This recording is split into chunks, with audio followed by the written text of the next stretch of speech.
Welcome. In this video, you're going to be watching the second AMA that Greg of Reddit and I did together.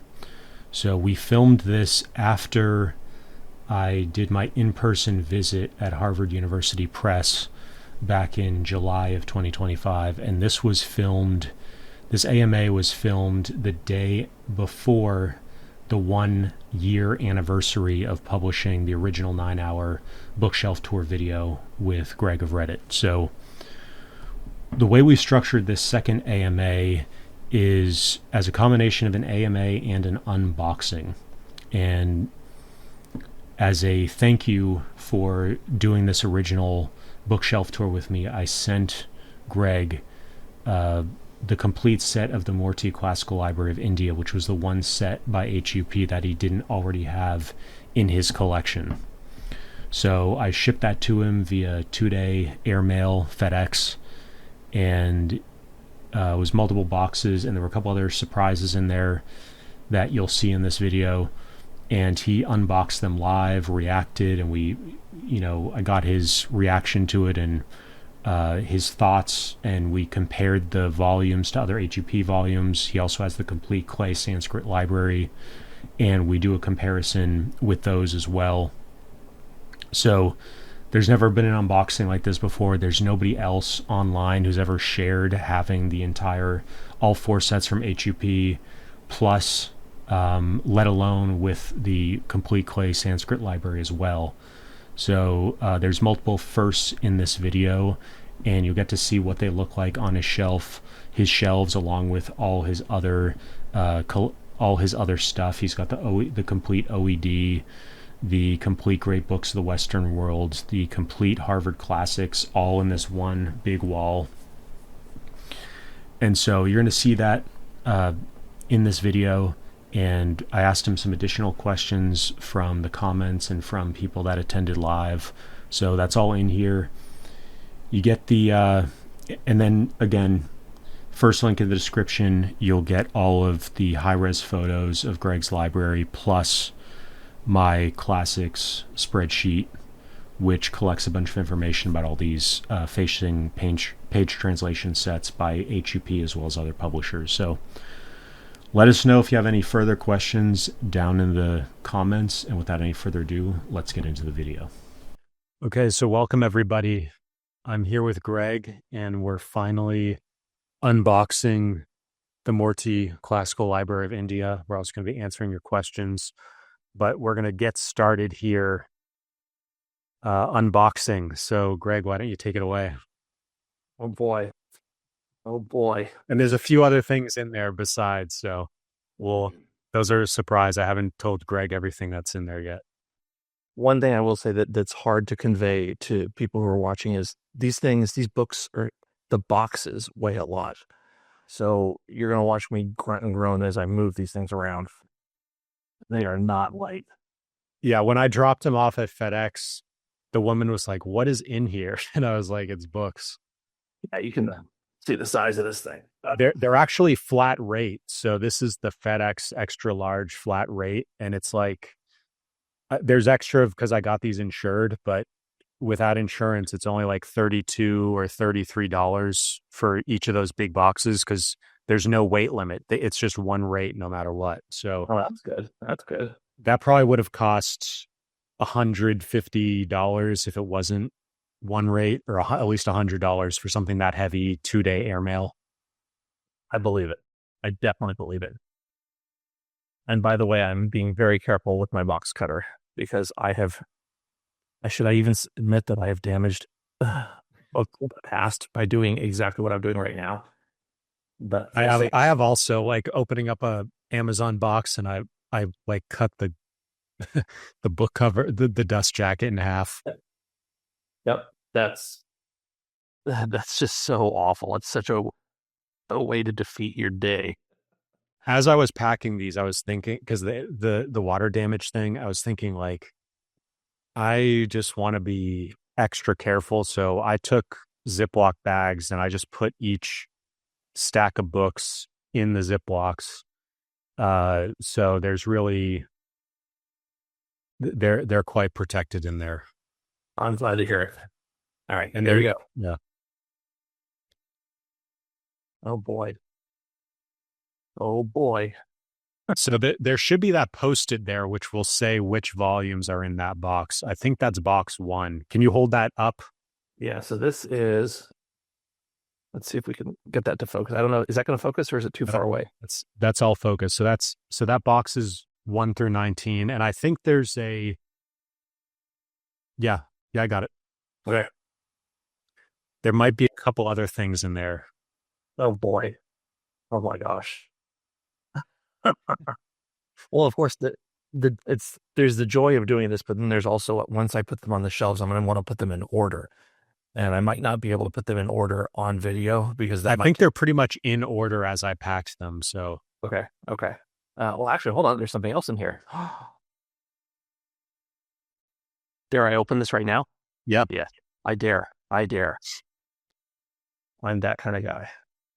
Okay, so I'm free to read it. I'll show the camera. Yeah, feel free to read it out. Okay. Dear Greg, thank you for all your help over the last year plus.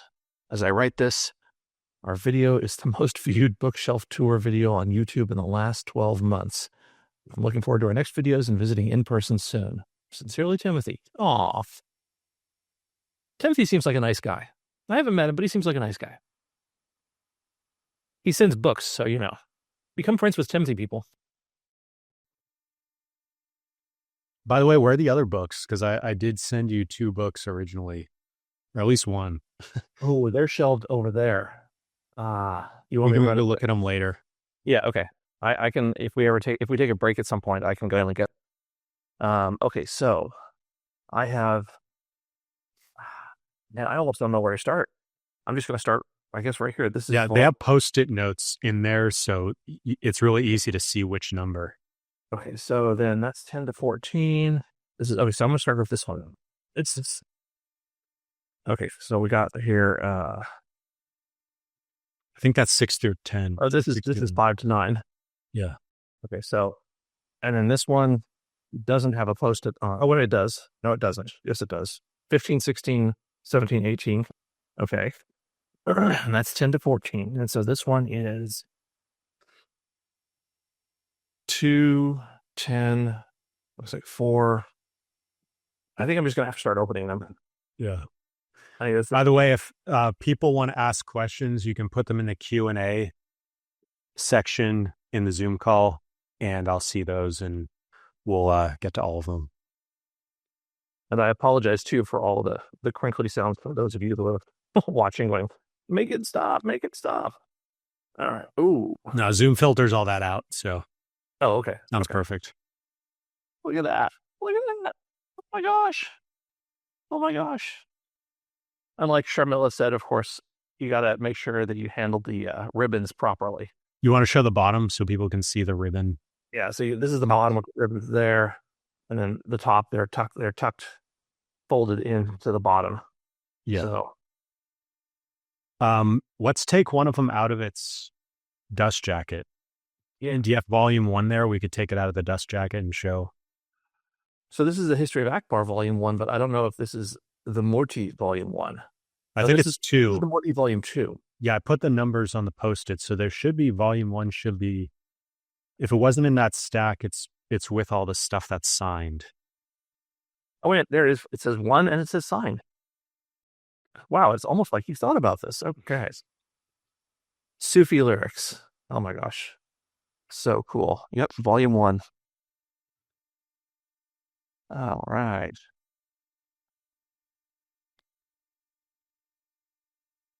Looks like there might have been a little damage to the inside, but ooh. Oh, there it is. Sharmila, thank you. You're so sweet.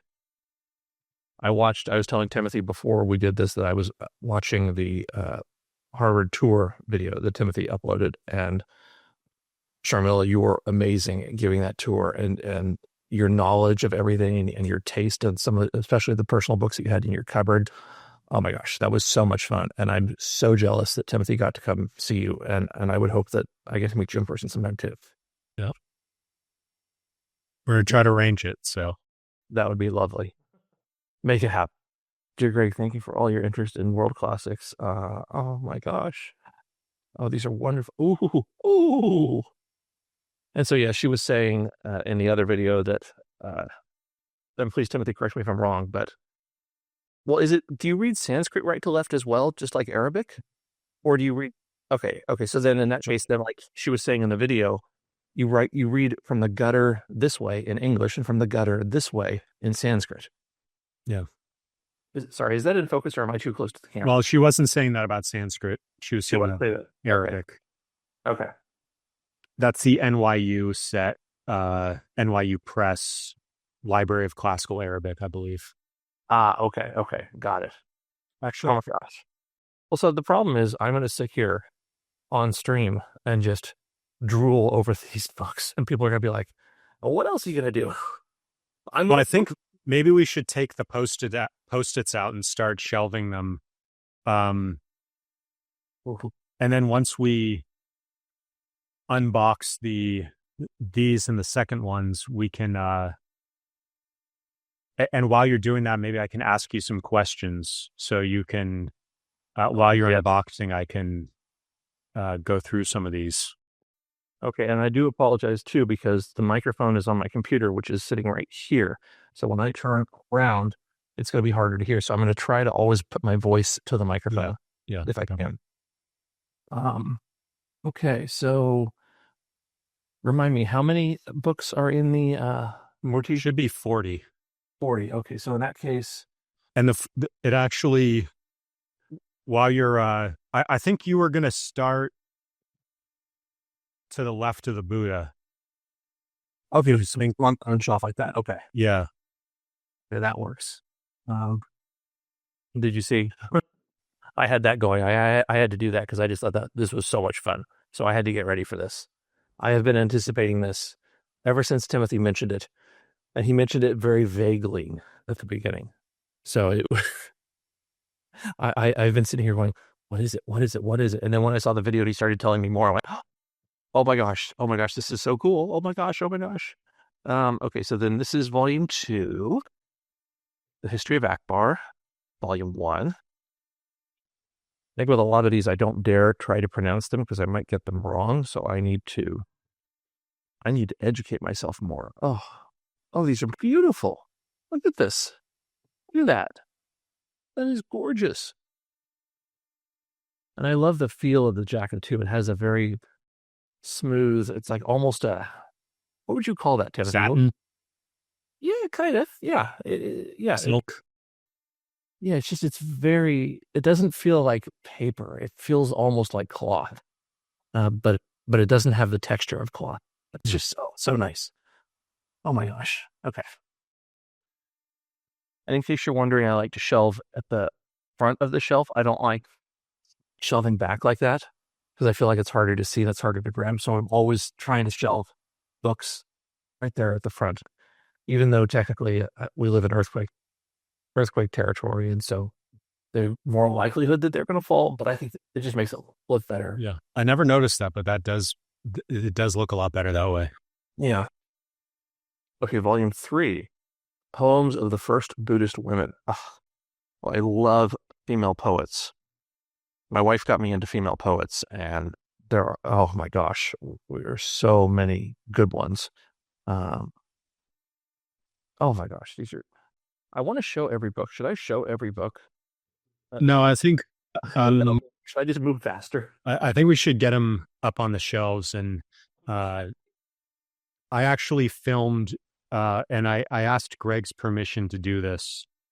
I actually filmed a video going through all of these and like putting the Post-its on, and showing the books very up close to the camera with lighting and everything. So there's no need to duplicate that. And I already filmed that before I shipped them over, and I'll be uploading that to the channel so people can get like a very close up feel for what they look like. But I wanted to make sure this video goes up first. Well, I'm almost wondering too if we should use the magic of cinema to snap my fingers and have them all be on the shelf. Like we take a 5-minute break, I snap my fingers and then boom. I think it's cool. I think people want to kind of, it feels like Christmas came early. It's like not quite November For 15th. me, not for everybody who's watching, and I want to for you guys. Maybe you could tell the story of how the clays happened, because after I went, or after we did the tour, or after we did the bookshelf tour of your library, I started talking to you about the clays and the Murtys, and then you snapped up the clays pretty quickly. Yeah, I found somebody who was selling them online. Was it Abe Books? It was through Abe Books, and it was a reseller who's like, these things have been sitting on my shelf forever, and so I got a discount on them. I don't remember exactly what I paid, but I remember it was pretty hefty, so I was very happy to get those. And they look lovely. I mean, I know you've seen them in other videos, but look at that. Look how beautiful that is. And these two complement each other so nicely too. Can you hold them? Can you show if the size is actually the same? Can you pull? Okay. But sorry. Can you just stack the clay on? Yeah. And then can you show the back of the clay? Yeah. So it's actually the size, I think, if you have a Loeb, or when you get the other book I sent you, you can maybe grab a Loeb, because I believe those are the same dimensions as the Loebs. Oh, okay. Now that I think about it, they came out still similar. Yeah, because I think those came out. I think the clays came out maybe before Tatti and Dumbarton, and that's when the Tatti, I think, started in 2001, and that's when they went up a size. So I think because the clays came out before the Tatti, they were trying to match the Loeb, and so they're the same dimensions as the Loebs. The idea that you can sort of fit it in your pocket. Oh, I just know that is kind of cool.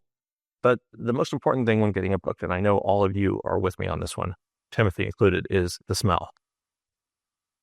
Oh yeah, that's nice. Oh my gosh. Oh my gosh. And we were joking about it earlier. This is your Harvard wall. Well, I'll have to put in some of the photos you took, or we'll include something after, but we should show people the whole wall at some point, maybe at the end. I mean, it goes all the way up. It starts with Tatti, and then Dumbarton, and then the Murty, and then, it's a big wall.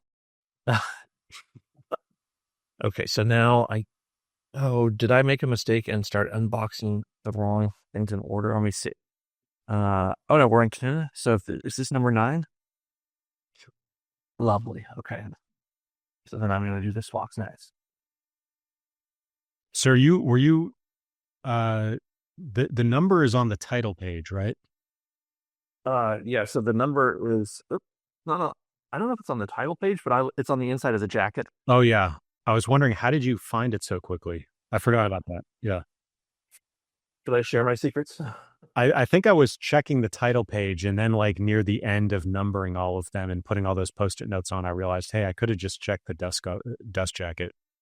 Yeah, they did the same thing with the what was it? The Tattis and the Dumbartons, and unlike the Loebs, where the Loebs have the numbers right here, and even though Sharmila was like, oh, well, do you really sort by the number? He says, don't do it. I'm like, but I like to do it. It's so nice. And actually, I don't have a problem finding something if I'm looking for something, because I have all of the books in a database in a spreadsheet anyway, and I can just go check the spreadsheet, find whatever I need. And I tried sorting by author once with the Loebs, and I made such a mess. And my family was ready to kill me, because I just had stacks of books everywhere. And I just said, I got about halfway through. I said, no, I'm not doing any more of this. Can you pull down one of the Dumbartons and just show people the inside dust cover, like where it shows the Dommel number? Yeah. Okay. So it's probably not going to focus on it. But it's that number right at the bottom. Yeah. It's right here. If you can, you probably can't see it. If you just tilt it towards the light, people can at least see the outline of it. So yeah, sorry. It's really right there. Yeah. By the way, what about the clays? Where's the clay? Is the number on the spine? Let me check.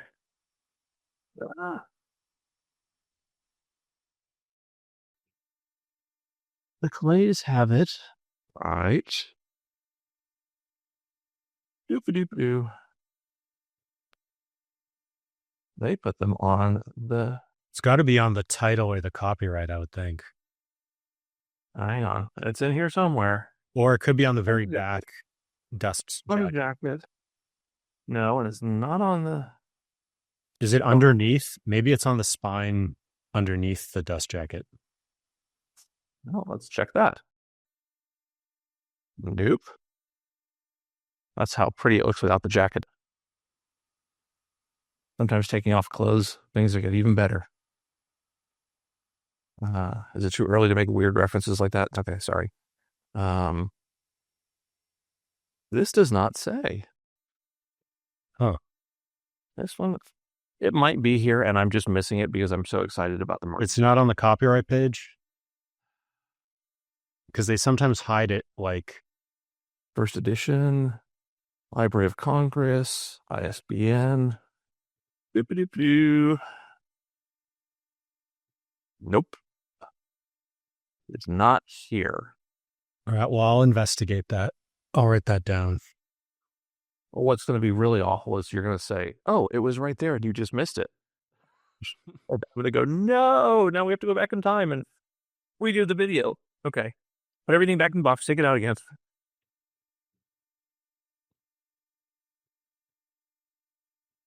All right, here we go. So this is number 12.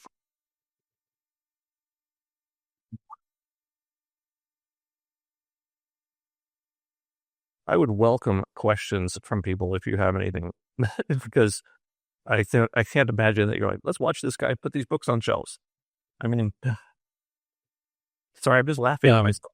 This seems so self-indulgent of me, and I would love to give value to you guys as opposed to just me having so much fun that I'm having here. We're experiencing it vicariously, and you've just got a great.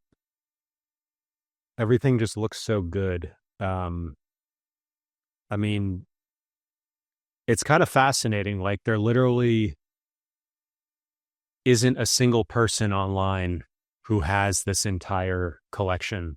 Like, you're literally the only person in the world as far as the internet is concerned. Like, it's kind of amazing. That's worth noting, though, is that there are absolutely people who have complete sets of the Loebs and the Dumbartons and stuff like that. And it's just that, yeah, they're not as vocal or as present about, like you said, about putting it online. But I know there's somebody, I've heard through a friend that there's somebody just a few miles from me who has the complete Loebs, and I have not met this person. But I was excited to learn that, okay, I'm not the only one who's a little nutty. We have a question, actually a number of questions, but we'll start with the first one, somebody who's on the call with us live here. And you actually have these books as part of this, what we call the Harvard wall. We can actually show those to you maybe at the end. We don't want to mess up this camera setup here. Yeah. God knows we spent a lot of time working on. Yeah. We actually did a test run, like, what was it, I think it was the last day of August.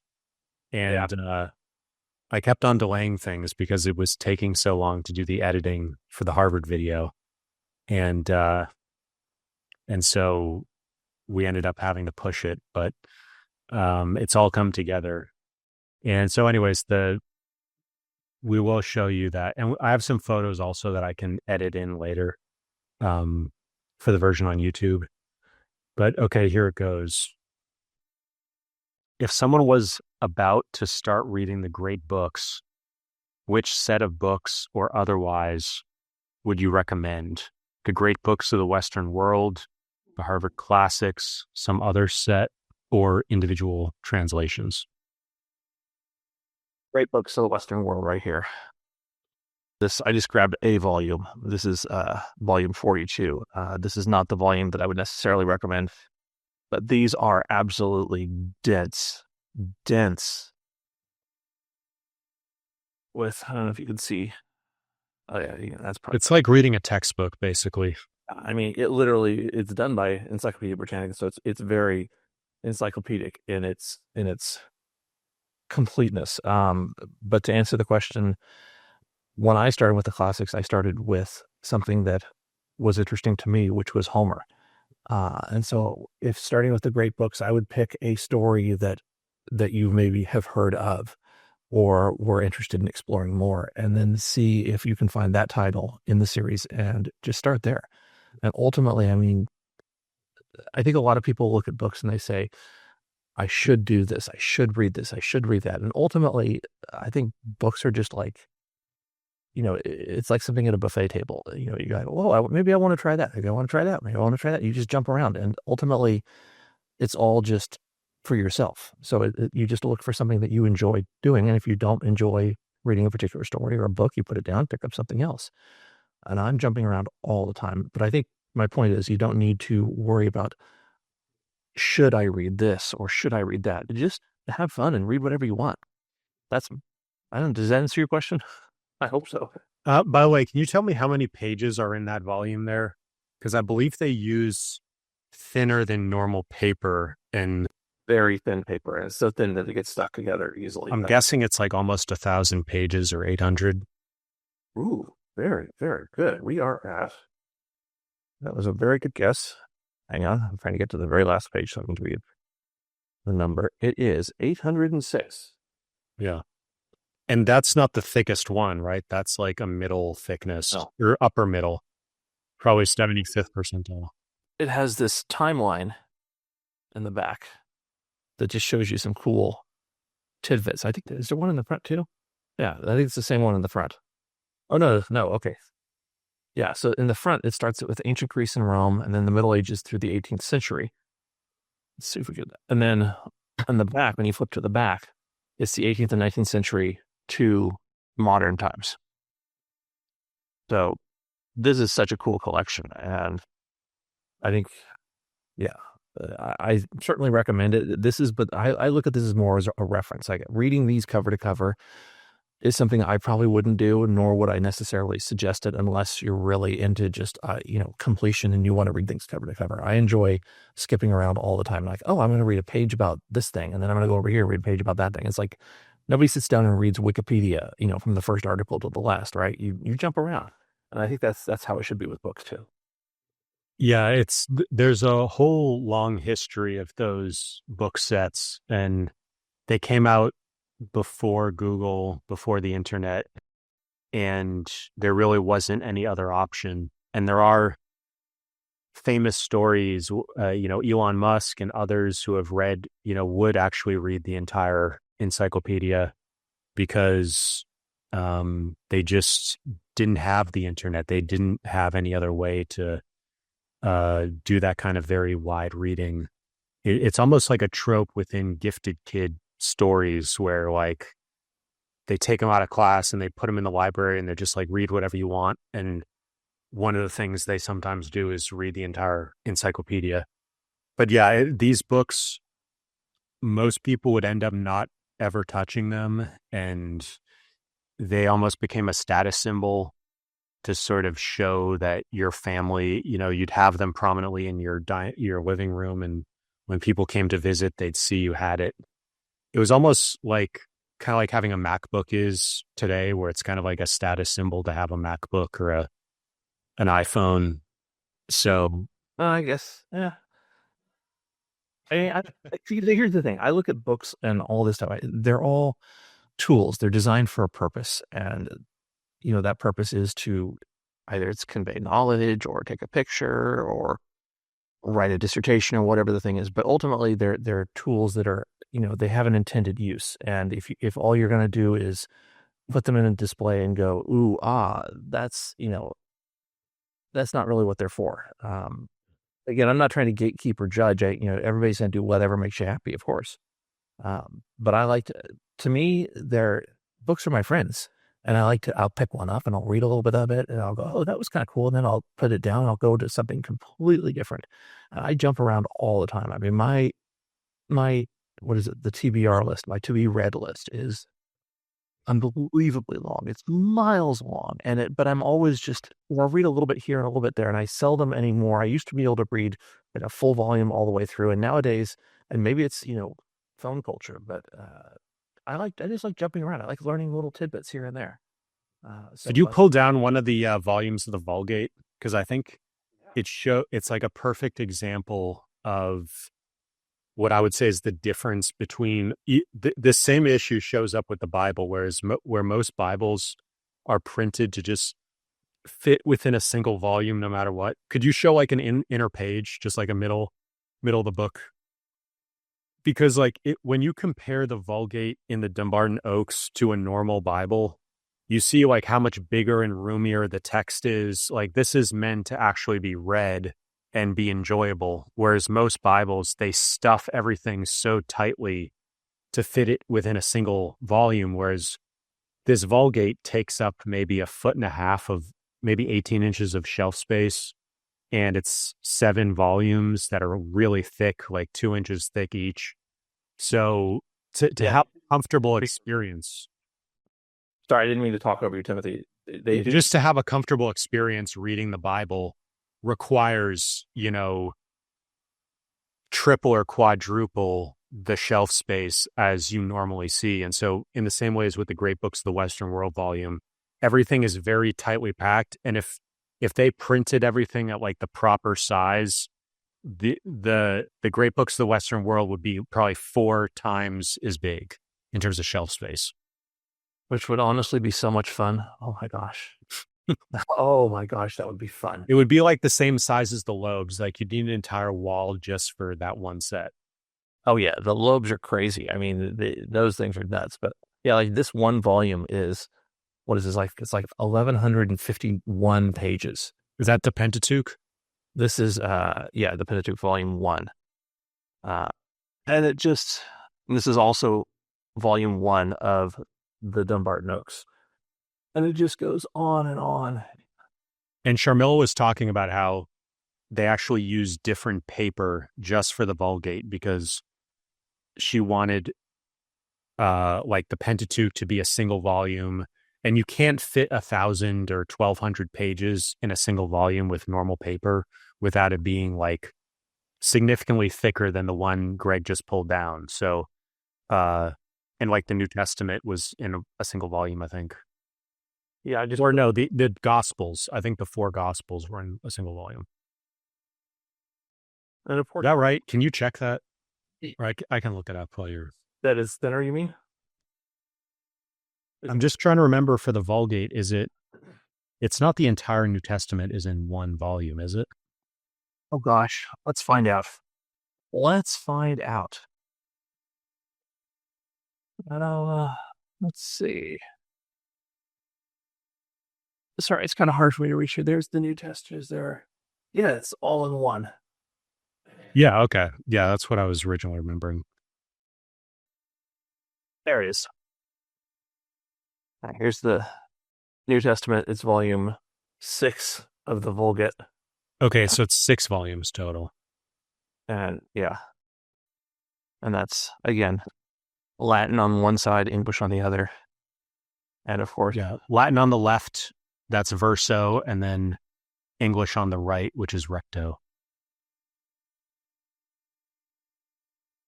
Oh, I love it. It's just, these are so much fun. And of course, let's show one of those without the dust jacket. Oh yeah. I feel like we should show all 5 of these sets without their dust jackets. But we all have our things that bug us, and for me, it's taking the dust jacket off the book. Just makes me go, oh, keep them on, keep it safe. It is that royal purple. I mean, that's a true royal purple. Yeah, I'd call this like a plum or something. Yeah, this is I don't know if the lighting is showing it well. It might even look a little burgundy in this light, but it's definitely kind of it's a very deep purple. Yeah. Deep and rich. Oh, it's lovely. Very nice. All right, now I'm going to very, very carefully. It's okay. I talk to the books sometimes. It's okay to talk to your books, right? Because they're your friends, and you got to talk to your friends. I'm like, come on, sweetie, you're gonna come down from the shelf. We're gonna go read this, see what's up. Okay, I'll put this one back.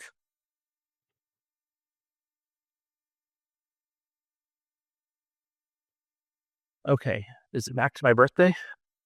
I'll go back to my birthday. Where are we? That's okay. That's 25, 29. That's 30. Those go down. And there's actually something else in that box, I think. Oh boy. Oh boy.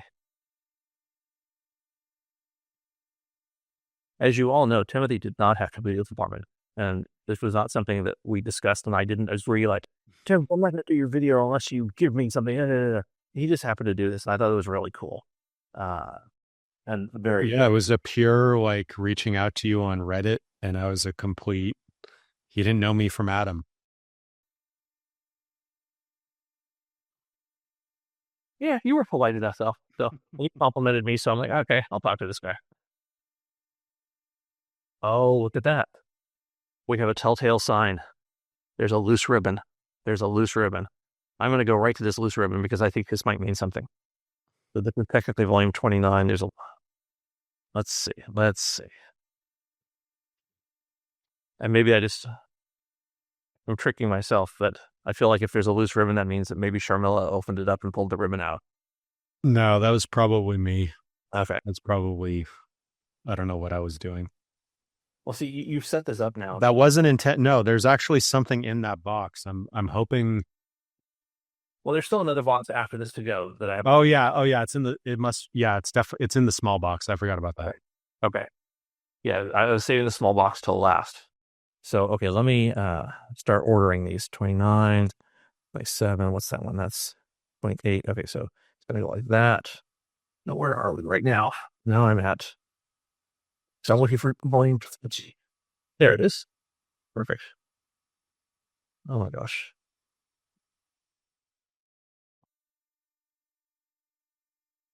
Yeah, people, read whatever you want. Read, just read. Read as much as you can. Do you remember which edition of Homer?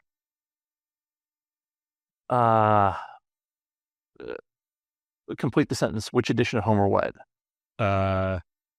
You said you started with Homer, right? Oh, yeah. Oh, I see. Gosh, what did I start with?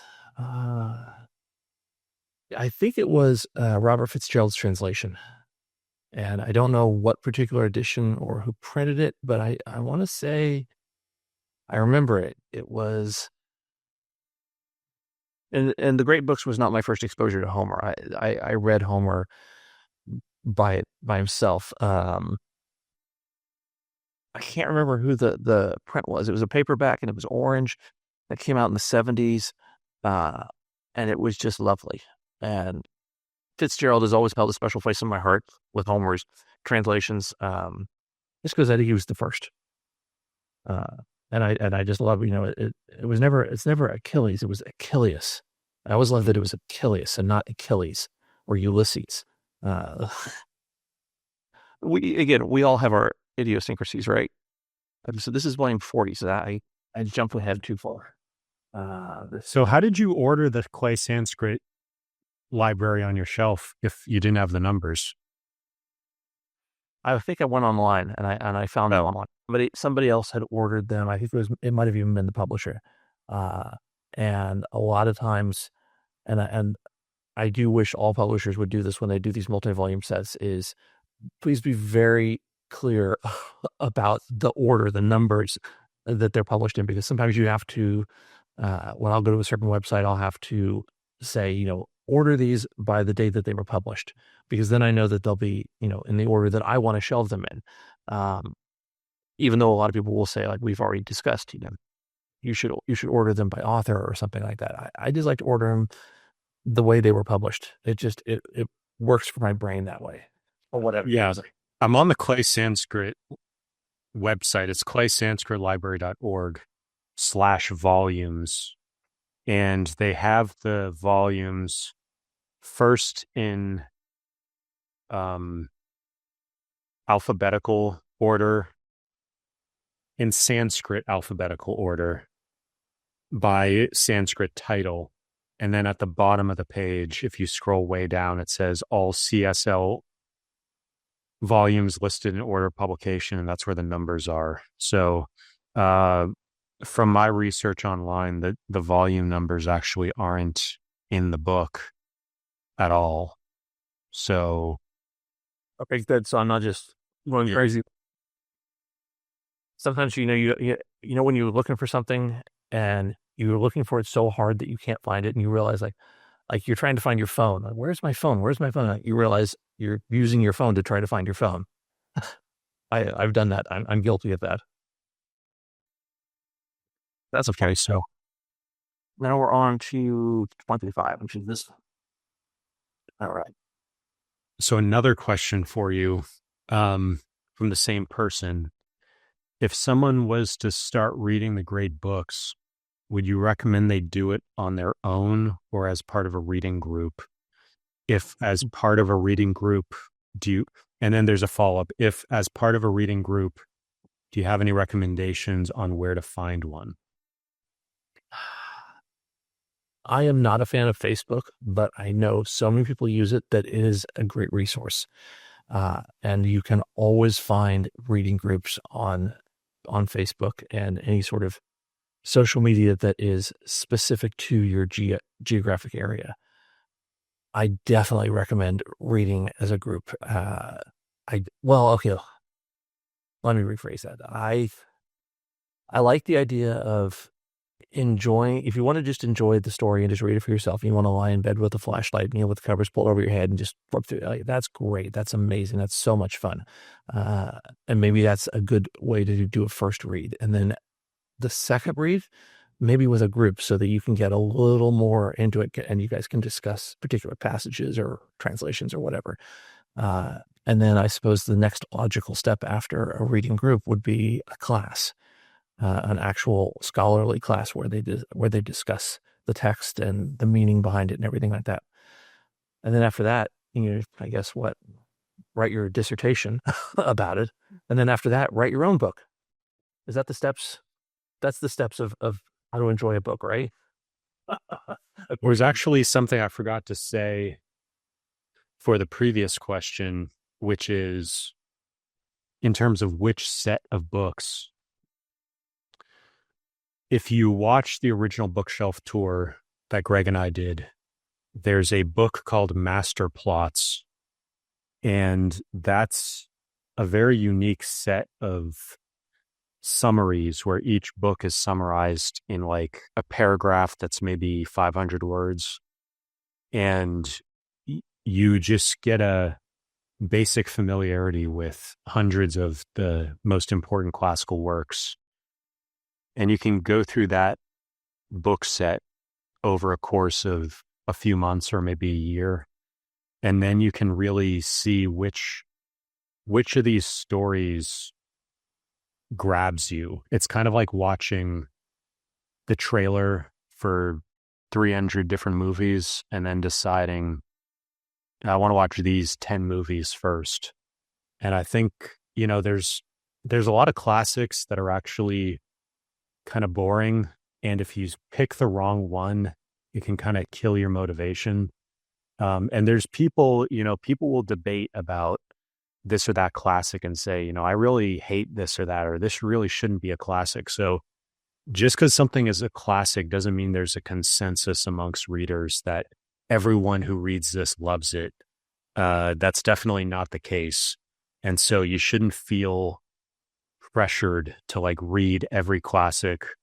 And I think there's a lot to be said for reading those summaries first and get it. And they're not, the summaries and master plots specifically, they don't always spoil the story. So some of them do just sort of give you the sort of teaser elements of it. So it is more like a movie trailer.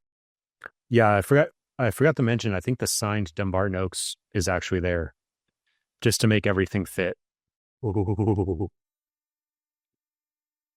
This is a really good topic to discuss, is how one should read. And I think there are, hundreds, if not thousands of websites dedicated to what book you should read, how you should read, what you need to do to read, what you need to do after you've read. And I just keep coming back to you should do whatever the hell you want. And you should not listen to people telling you need to do it this way, or you need to do it that way. Of course, I'm telling you need to do it the way you want it. But yeah, I think there's just too much gatekeeping when it comes to the whole world these days. And it's like, just if something piques your interest, pick it up, give it a read. If you like it, keep going. If not, don't put it down.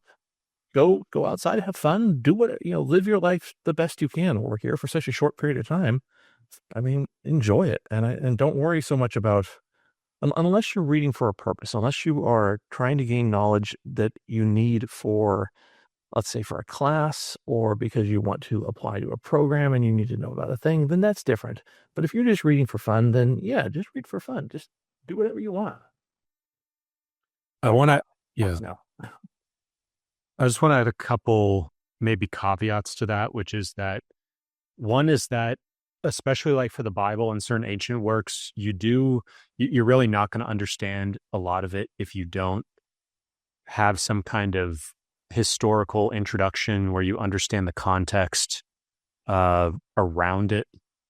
And then I think secondarily, there are some books that are kind of a slow burn, or they maybe intentionally start slow, or there's an artistic reason why they don't start in media res, and you're not maybe going to fall in love with them instantly. And so that's another reason why looking at a summary like Master Plots first can help you, because it'll give you more of a sense of what the whole book is about. And then that might catch your interest and hold your attention. I think, Greg, I'd be curious what you think about, some Russian novels, for example, where they're super long and they're kind of complex, and it can be kind of overwhelming, the characters and stuff. I made a deal with myself when I was younger that I started making lists of all the books that I wanted to read, and it was something like 200 books, and I would just go down the list, boom, boom, boom, boom, boom, boom, boom. And why did I make the list when I was younger? I thought, oh, well, this is how you got to do it. And so I pushed through like Anna Karenina and The Swan's Away, but Proust, and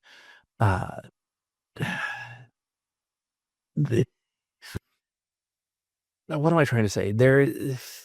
Some of them, yes, it was a slog to get through some of them without having, like you were talking about, Timothy, without having the, some knowledge up front to help you really understand where this story is coming from.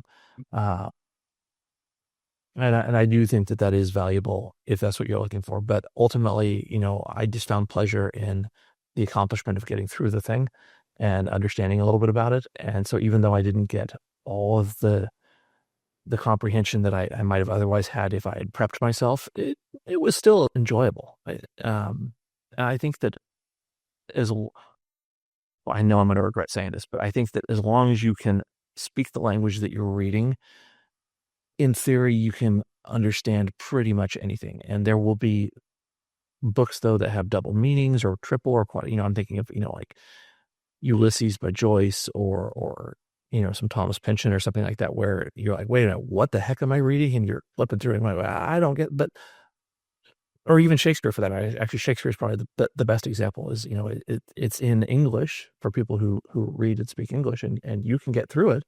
You just sometimes need to slow down and go, okay, what is this line actually saying? And then you need to take it word by word, and why did he use this word? And so sometimes it does take a little bit of effort, but I think it's worth it, and I think it's doable. And it's actually good. That's it. Sorry. Okay. There are actually editions of Shakespeare that are organized just like these facing page translations that we're looking at. I believe, can't remember if it was SparkNotes. SparkNotes definitely has these editions, but there's one or two other companies that I think they used to put them out, and I have some of them, and I'm going to eventually do videos on them. But basically, Shakespeare is Middle English, right? Or it's like very early modern English. Yeah, it's early modern English. Elizabethan English, early modern. Middle English would be Chaucer. One that operated with his short sort of little march had exit to the road. And So what is the cutoff between those? Like 1600, 1550? you know, that one's above my pay grade. I'll put it into the That'd be, I don't think I know the answer to that one. So it would be what is the cutoff between early modern and Middle English? Well, I would say Elizabethan and probably Queen Elizabeth. But again, I don't know my English history well enough to be able to answer that.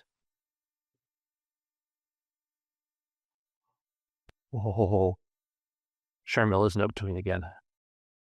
Yeah, the AI is saying the cutoff is usually placed at 1500. Okay.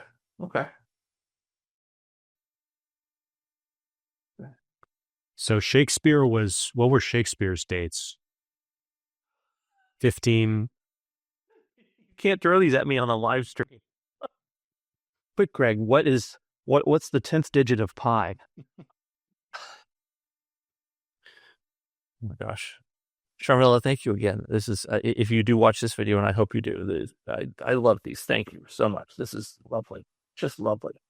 This is, it's starting to come back to me. So his traditional birth date is 23rd of April, 1564. And then his death date is 23rd of April, 1616.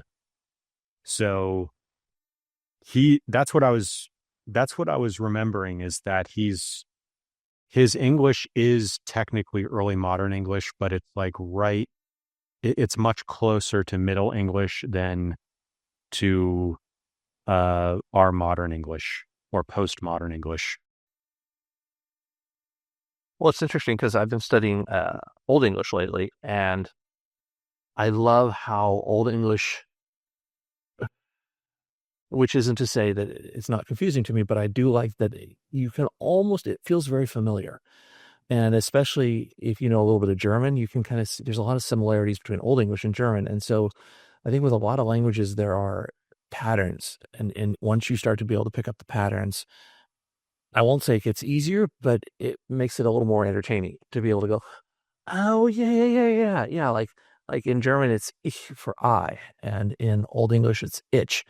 And then we say I. And then, in Spanish, it's yo. I mean, I'm not a linguistics guy at all, although I find it fascinating from an armchair perspective. But I love the idea that there's all this interconnection between this stuff. That is endlessly fascinating to me. So the cutoff for Middle and Old English is 1150. And that actually connects to the OED, the Oxford English Dictionary, which we also discussed in the original Bookshelf Tour video. That's the cutoff that they use for what they include. There it is. I forget all the details of it, but that's 1150 is a key date for the OED as well. I think it's like words that never show up after 1150 don't go in the OED. They go in the Middle English Dictionary, the Old English Dictionary. Forget exactly how that works. I'm going to be doing videos on those, though. That'd be cool. I actually have a pretty rare set of the complete Middle English Dictionary, which is I think it's like something like 50 fascicles that are each like half an inch thick, off white or yellowish kind of covers, soft covers. University of Michigan, I believe. University Press. Timothy, that's the special thing. Should I wait till the end, or should I open this one now? No, let's open it now. Oh my gosh.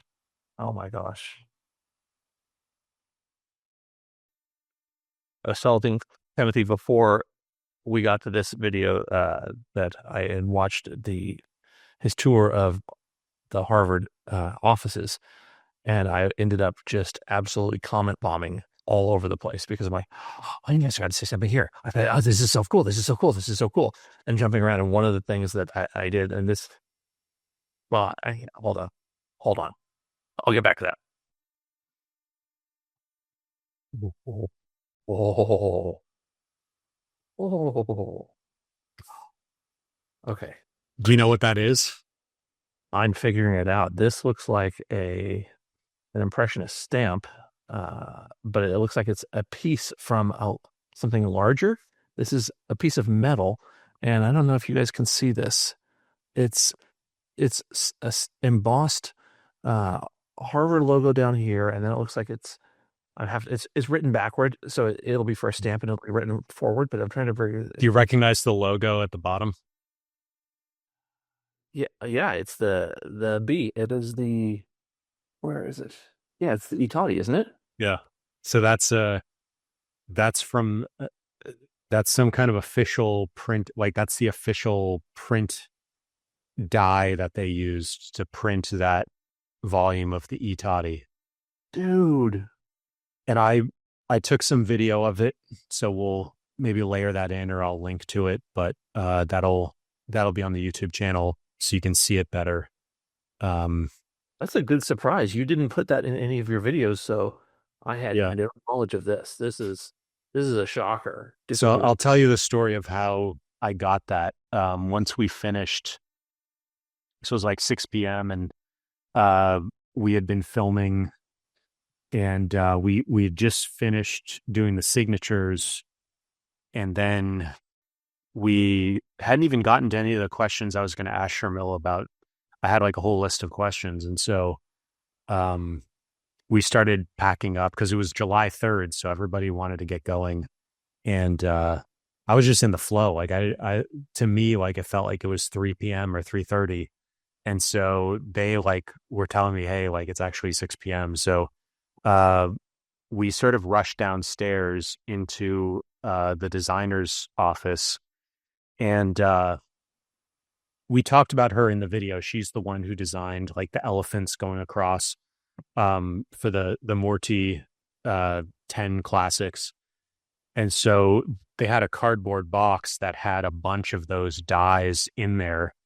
And she's like, when authors, like HUP authors come to visit, they will get one of these, they get to like pick one from the box. And so she's like, you can pick one. And we were in a rush. So I was just like, I couldn't read anything. I was like tired and like my brain was foggy. And I couldn't read the backward text. So I was kind of stressing out, and I just picked the biggest one that was there. And then I said, like, can I pick one for Greg also? And then I was like, I'm not sure which one to pick. I can't read any of these. And then Sharmila reached in and she's like, she picked the Tatti one, and she's like, oh, did you see this one? This is the Tatti. And I said, yeah, he'd love that one. So I picked one for Samuel Johnson, or I think that's his name. He's like a colonial era guy from Massachusetts, I think, preacher or something. So, but yeah, that's the Tatti. And Humanist Educational Treatises by Callan. Oh, come on. You're going to make me get down the book. And I'll look it up while you, by the way, how are we doing on the Murtys? What volume are you at? All right. So right now I am on 35 and there's 37. And is this 36? This looks like it's 36. Hold on. Oh, 6 Walks in the Fictional Woods. By the way, Foucault's Pendulum. Yeah. I know you know it now. Well, in the video, I was like, it's something to do with pendulum. But we all have this. It's like I'm constantly, I'll be searching for a word, and then it'll come to me in the shower like an hour later. So I go, what? No. According to AI, it's volume 5 of Tatti. It's Kallendorf, 2002. Okay. Humanist Educational Treatises, the character and studies befitting a freeborn youth, semicolon, the study of literature, semicolon, the education of boys, semicolon, a program of teaching and learning. So yeah, I was mentioning earlier, Tatti started in 2001. And so 2001 would have been volumes 1 through 5. And then 2002 would have been volumes 6 through 10, roughly. Maybe they weren't doing 5 volumes a year, maybe 4.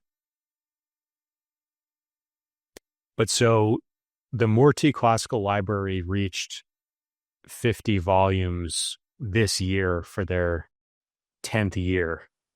And they're published, the sort of standard rate is to publish 5 of these per year. So I think Loeb does 5 per year, and Murty is doing 5 per year.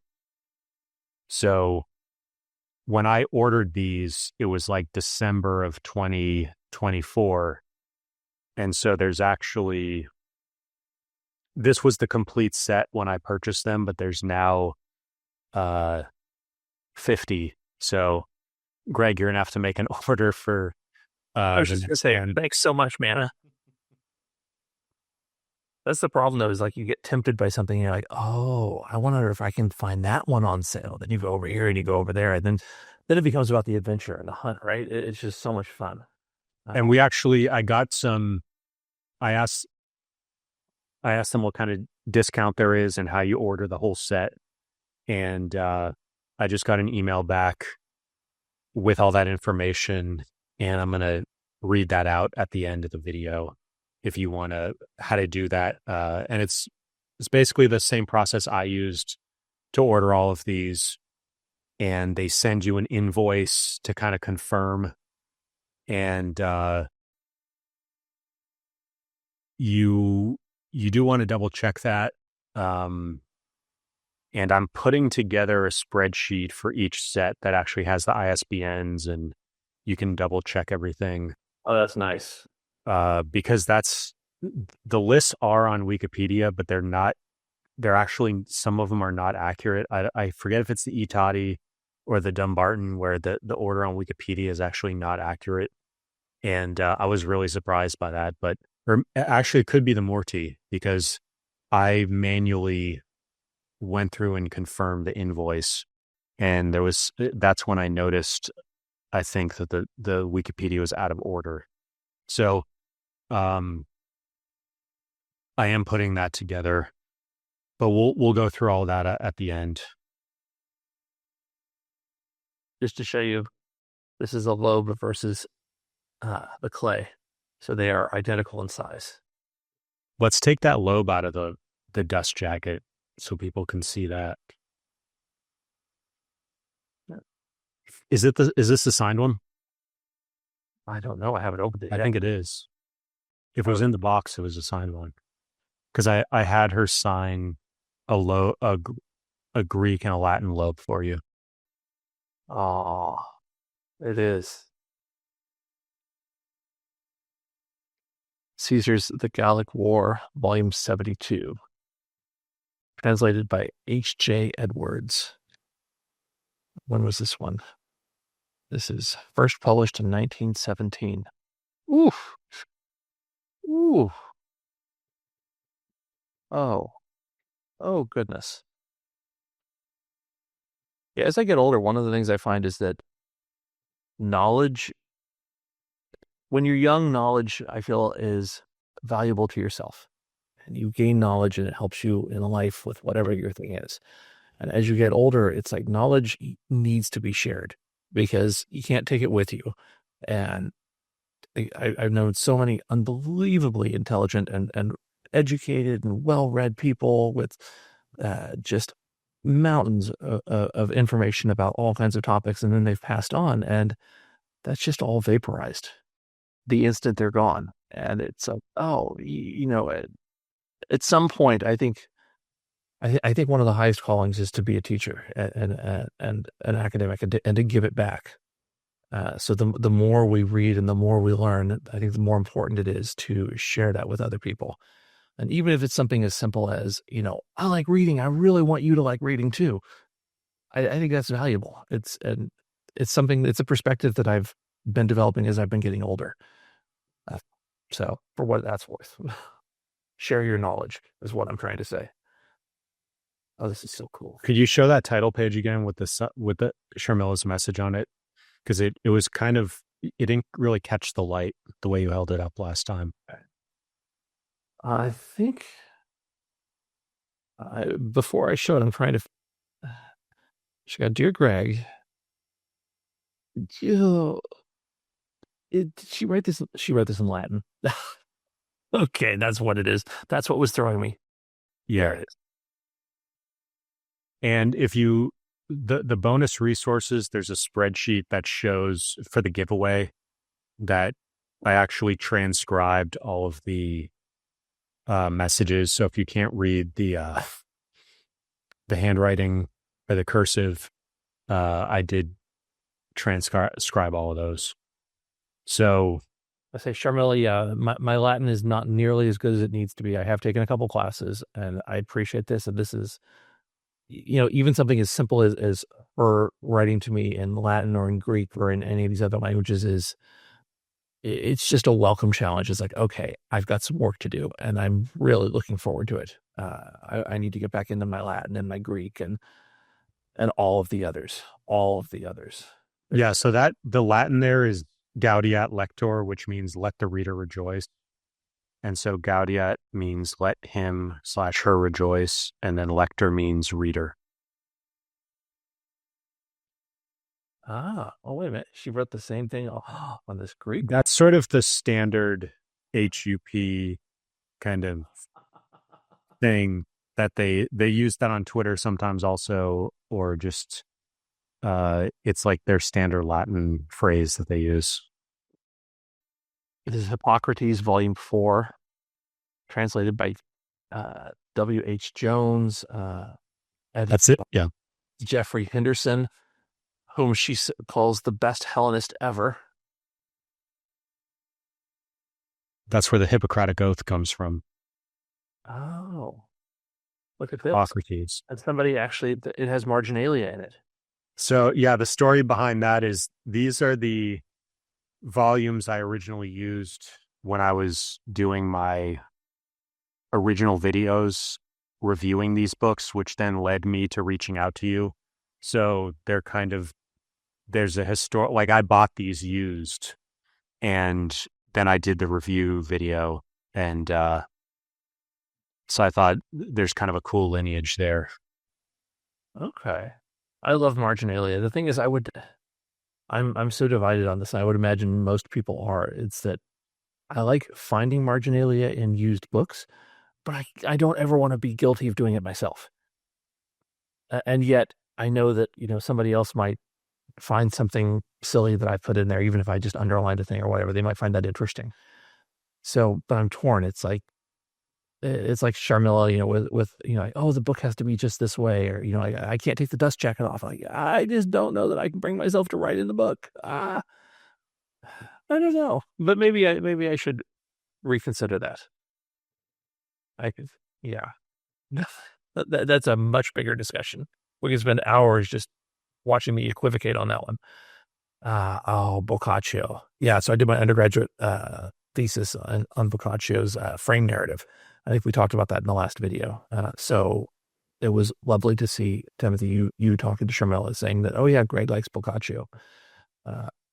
Yeah, I wouldn't say that I know him well enough to fully appreciate all that he was and that he wrote, but this is lovely. How did you choose Boccaccio originally? My professor at the time was a medievalist, and she was a Chaucerian scholar. Or I guess you would just say a Chaucer scholar or a Chaucerian. You wouldn't say a Chaucerian scholar. And she was recommending, we had been reading Chaucer for quite some time when I was trying to figure out, like, what should my thesis be? And she said, well, why didn't you do it on Chaucer that we're already reading? And so I was going, oh, well, okay, so maybe I could rewrite the Canterbury Tales, but in modern, tell my own. And she's like, no, you can't do that. So she goes, why don't you try comparing Chaucer to something else? Like Chaucer, is famous for using the framed narrative, and Chaucer and Boccaccio both use the framed narrative structure. And you also see it in 1001 Nights. the frame narrative structure is a story in a story, and you see that all over the place. And so her idea was you should compare and contrast those two frame narratives. And that was interesting. I learned a little bit about both of them that one. I got to read some of the Decameron, which was amazing, which kind of made me fall in love with Boccaccio in general. And I still remember particular stories. Oh my gosh. Oh my gosh. Oh, thank you, Sharmila. This is wonderful. Here, hold it up so you can see she says, Dear Greg, hope you enjoy Virginia Brown's translation.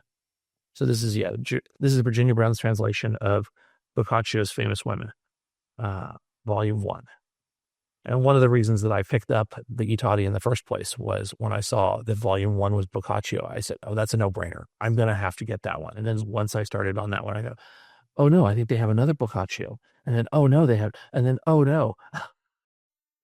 It was just my wallet saying, oh, no.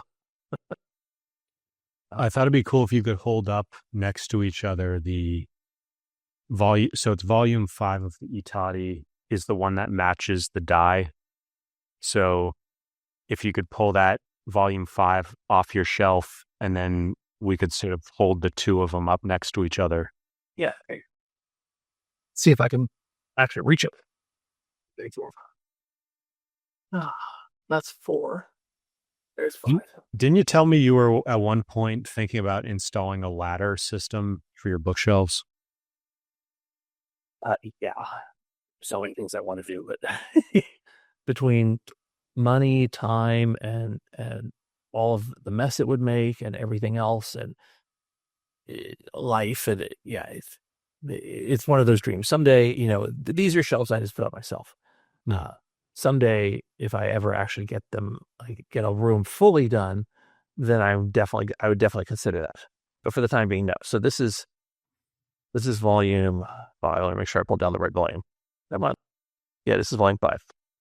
So, I don't know if you can see. So, I mean, they look identical to me. And that's what they're supposed to do, right? Yeah, if you pull down one of the newer ones, we can actually show the difference in the logo on the spine. All right, let me pull down a newer one.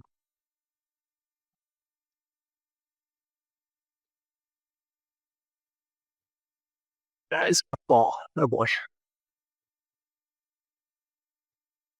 Yeah. So here's the newer logo. Here's the older one right here. Here's the newer one on the bottom. Okay, you can't see it there. Now you can see it, I hope. So it's not outlined in white. What's the term for when a design is in a box versus not in a box? I think there's a design term for it, and I can't think of it. I'll see if I can look at it. Encapsulated or something, but I think there's an actual term for it. But then in terms of the color, yeah, the dye, they look very similar. I don't see a difference personally, and I don't know if you'll be able to see a difference in the video. I might need to put them on a table under flat light to really. I was thinking more we could show the dye next to the spine.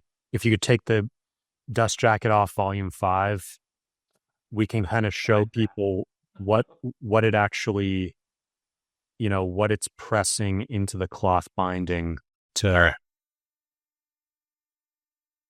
Oh boy, I might not be able to reach it now. I might have to go get my ladder. Sorry, everybody. Not the view you were expecting. All right. So here's volume 5. Let's take this one out of its jacket. And then compare it to the newer one, you said? No, compared to the, because I think they're the same, the older and newer one, without, in terms of the cloth. I'm talking more about if you could show the metal die that goes with volume 5. Oh, I got you. Okay. Now I'm with it. So that's going to be. All right. Sorry, I want to angle it so that everybody can see this. It's hard for me to see if that's. Darn it. Yeah, that's good. Okay. So that's literally, that would be pressed onto the spine of each book. Or chunk like that. Hey, look at that. It actually matches up. Pretty cool. And I don't know this for sure, but those two pieces must have at some point in history actually touched each other, and now they're reuniting. Oh my gosh. Love story. Oh. That's actually very romantic and very cool. I love that. I love that. This is so cool. I never would have even thought. Great find, Timothy. Thank you so much for that. Yeah. That's awesome. I do want to figure out like how that thing actually attaches to the machine, because it's kind of like in a random shape. It's like it's been cut for disposal, hasn't it? I don't know. Maybe that actually makes sense, but I couldn't quite figure out how that all works. Yeah, that as soon as I saw it with because the lines aren't straight on the piece of metal, it's all cut to curve, like almost like somebody just went zip right through it with a machine to do that, which made me think, okay, yeah, this has to have been, it's a disposed of thing. Oh my gosh, hold on, I've taken off all these jackets now. I got to make sure I put them back on the right books. Famous women, yes. And then there's still one more little goodie here. Would you say that Tatti's dust jacket fades faster than the other colors? I am really careful about keeping the books out of the sun, and I have UV film on my windows and stuff like that, and I don't have any direct sun exposure on the shelves. It definitely looks like it could fade. It looks like it's a color that may have faded, but I think, boy, I don't know about the longevity of it. I mean, I intend at some point to put these into to UV Mylar dust jacket projectors like that. What's the name? Like in a library, like a broad art kind of. Yeah, exactly. And I've done that to a lot of the books, but when it comes to these giant volume sets, that's just a lot of time spent there doing that. Although I have done several hundred books in the library in those, but I have not done all of them. I certainly haven't done the Harvard ones yet. I have another version of this, not by HUP. At least I don't think it's by HUP. It's definitely not part of this series, but this is a book that he wrote a long time ago. And this is Harvard's version of it. And there's a preface. Who's the preface by up for that? Let's see. Forward by I'm gonna kill this. Is it Louis Menand? I think it's Louis Menand. He's a very famous New Yorker.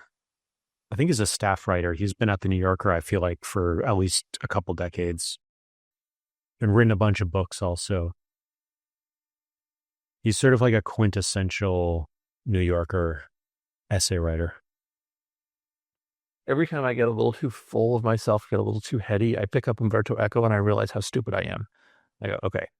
Because Umberto Eco, man. And he's sort of the king of bookshelf tours. Yeah, he's the king of making you feel dumb. Like, oh no, I have all this deep knowledge of, oh no, you have no idea. You have no concept. This guy has deep knowledge of, or had deep knowledge of so many topics. Oh my gosh. This is lovely. This has been on my to be read list for so long. And I think this is going to push me over the edge now that I have an actual signed copy from Sharmila. I'm going to have to plow through this one now. This is going to be fun. Oh my gosh. Do you want to read the inscription? Yeah. Dear Greg, hope you enjoy Echo in this avatar. I do like that. I just love that. What does that mean, avatar? I think she means in this version, this version of the book by HUP. Do you want to take it out of the dust jacket? Killing me, Timothy. Every time you say that, man, you're killing me. Nice and simple. Nice and simple. Feels good. How does it smell? Oh, yeah. Oh, yeah. Does it have a picture in it? It has many pictures in it, actually. Let's see. Let's find a picture. So it's got maps in it. Can you see that? It's got some maps right there. It's got What else does it have? Oh, there we go. It has swashbuckling sword fights in it. Look at that.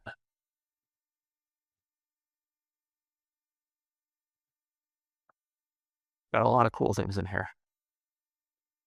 One of the things that I always loved about Echo was that he would jump around all over the place.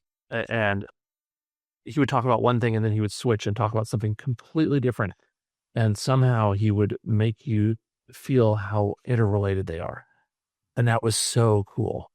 And that's something that I loved about Foucault's Pendulum, is that it felt like it was jumping all over the place. And I mean, it was a satire, at least I read it as a satire that was sort of making fun of people who get too in their heads about things. And no spoilers or anything like that, but it was such an adventure watching him jump here, jump there, jump back over. It's so hard to keep up with the guy.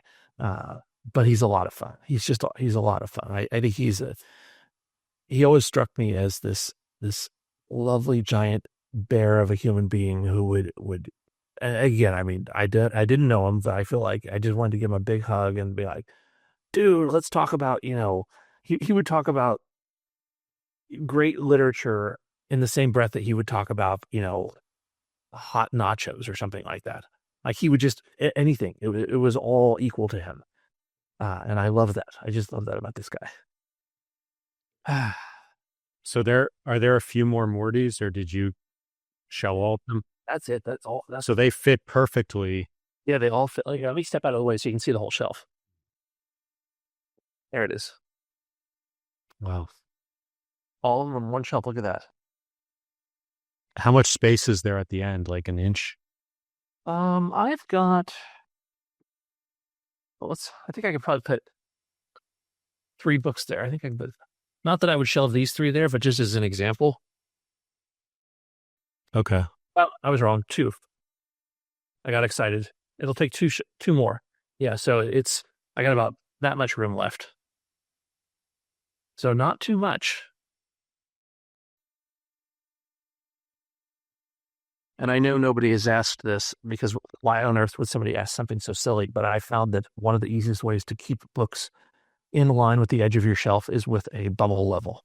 You take a big bubble level and you stretch it out, and then or a yardstick. A yardstick would do the same thing. And then you can just align the books up against the metal edge of the level and push them all to the front, and then they'll all be nice and lined up. And these are only partially lined up because I did them by hand. But later on, I'm going to be crazy enough to go out and actually get the bubble level and put it out there. So when you pull out a particular volume, do you put something in there so you remember where you pulled it out from? Yeah, that's a good idea. I actually don't do that. But usually, because I don't take things out for very long, I'll take something out and I'll read it for a day or 2, and then I'll just remember that it goes right back there. Plus, there'll be a gap there, so I'll always know that the gap goes there. I guess what you could also do is you could take the book that's to its immediate left and right, and then just put them face down, rotate them 90 degrees. Yeah, but then they scuff on the shelf, and I can't have them getting stuff. Yeah. Babies, like your babies. Oh. Okay, let me throw another question at you. If one completed the great books of the Western world set and wanted to read more, would you recommend them reading the bibliography of additional books listed at the end of the Synopticon? I feel like I've talked to this person before. I'm looking at you.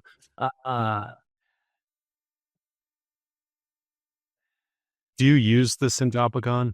Well, okay, so the thing is, I don't have enough.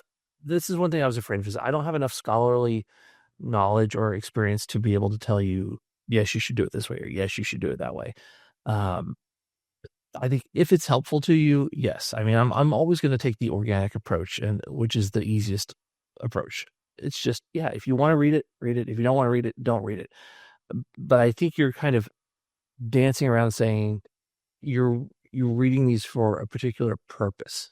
And if you're reading them for a particular purpose, then yes, you're going to need to read them a certain way, and jumping to the Synopticon, reading bibliographies in general can be helpful. I agree. But without knowing more about you and specifically what you're looking for, it's kind of hard to answer that. But Timothy, you probably have a thought on this as well. Yeah. One thing you can do is take the list of books you're considering and also the books that you've already read or the books in your library. And you can also just, that's what these AI tools are particularly strong on, is you can feed them lists of stuff and have them tell you about yourself from your list or make recommendations. So you could put a list of all the classics and say, which of these 10 do you think I like the best based on what you know about me? You could put a list of your favorite books and then say, okay, out of this list of 500 classics, based on this list of my top 10 books, which do you think of this list of 500 I would like the most? You can do stuff like that, and these AI tools can actually, this is one of the things I use AI for a lot, is book recommendations for like very specific things where there is no book, there is no human who has ever written it, solved this problem before. So it's something only AI can do. So yeah, and even like I've started doing this in other languages. So it's like, I like these books in English. What would be some books in French that are equivalent, or some other language? Or I have these books from like the 1700s in English. What's the equivalent in the 1700s in the French literature? So like this kind of interlanguage finding analogies, that pretty much doesn't exist anywhere, but the AI can very easily spit that out. So I really like AI for that purpose. And just finding analogies, that's what it's so special at doing, is it just has a range that no human has. Well, and I would add to that if you are in an academic program, your professor is going to be pretty well versed in that kind of knowledge situation where they'll be able to make recommendations based on what you might want to read. And they'll say, oh, I see that you really liked Othello. Have you checked out Lear or Hamlet, or, whatever the thing is? And they can certainly guide you. But to Timothy's point is that, yeah, AI can definitely curate lists that don't exist. And it can do it much faster, but it won't have of course, and not to, I'm not going to jump on the let's like AI bandwagon right now, but it won't have that human touch that you'll get from, if you have a professor that you've worked with for a semester or a year or multiple years, and they know you pretty well, they might be able to make some recommendations as well. Yeah. And the other thing is the Syntopicon is a little bit outdated. And a lot of these really great books that do book recommendations or sort of annotated bibliography. Another thing you can do is you can ask the AI to be like, what's come out in the last 50 years that isn't in this bibliography. You can feed in those few pages and then say, what would you add to this? So it's another option. But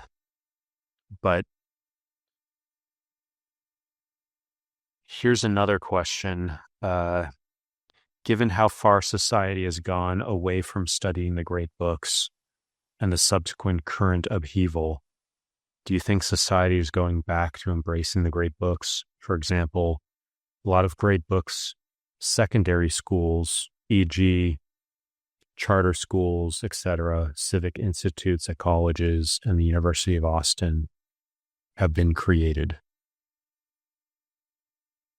So do you see us as returning as a society to the classics?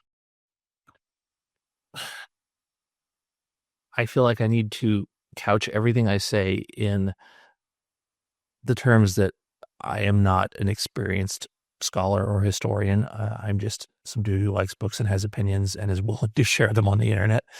That being said, I do believe that society is we're growing increasingly more progressive, more liberal and open-minded.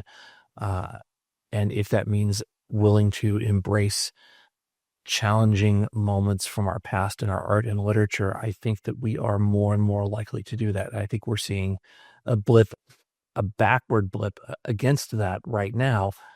But I think in general, when historians in 500 years look back at this time period, they're going to see that generally speaking, the world was kind of moving in this direction. And even if we step back a little bit, we're still kind of moving in that direction. So I think that we are moving in a direction where we are embracing more knowledge and we're seeing the value in knowledge. And I think we will see more of that, yes. We could take a brief break here because there were a couple things you were going to grab. So we're back. And why don't we start off with the Shahnameh? Yeah, so I have a couple of those. Well, first one, this is the Penguin Classics. Let's see if we can make that so you can see it. It's a very, very large book, the paperback version. It is dense. Wow. And this paperback is 990 something pages, 996 pages in this paperback. So there's a lot to get into in this one. And this is one that I have not yet gotten into. This is yet another on the long list of books that I intend to be reading soon, but have not yet gotten to.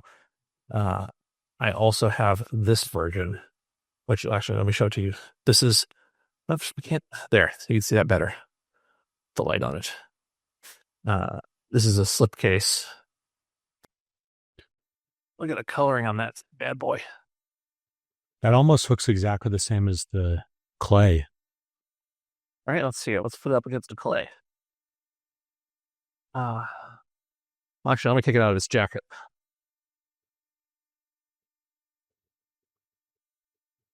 There we go. So there. I think the jacket actually matches better than the cloth underneath. Yeah, the jacket is. Yeah. But this is just. This is so beautiful. And wait till you see the inside of this thing. Hold on, let me. Could you just read the subtitle? Because it's a little bit. Couldn't really read it from the video. Sorry, hold on. Actually, darn it. Need more light on this. You can't. It's hard to see this, but subtitle is The Epic of the Persian Kings. And this particular edition, let's see. Is that Folio Society? No, this is Live Right Publishing, independent publishers, a division of Norton.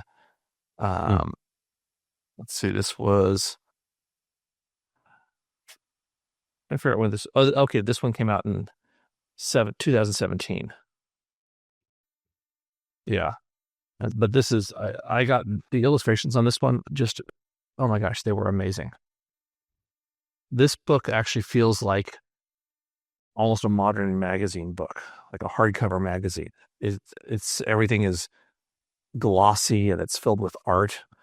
And like I would imagine that the Penguin version is much more scholarly and this is much prettier. I haven't compared the translations, which is something that would be fun to do at some point. But the art alone is just, I work in the visual arts. So when I see things that are just visually pretty, I go, oh. Do you remember how you first discovered the Shahnameh? I was always into, well, I was going to say things that were foreign to me. Trying to think, I got into 1,000 Nights and a Night, the Burton translation, and then that got me sort of interested in Middle East literature in general. And then I started looking up, I wanted to see if I could find poetry from all the different cultures and see what I could find. And I ended up getting a bunch of poetry collections from from this country or from that culture and here or there, this time period, and bouncing around a bunch, I ended up hearing more and more about, and I hope I'm pronouncing it right when I call it is it the Shahnameh? Is that right? Or is it Shahnameh? No, that would be Japanese. I feel like I like it.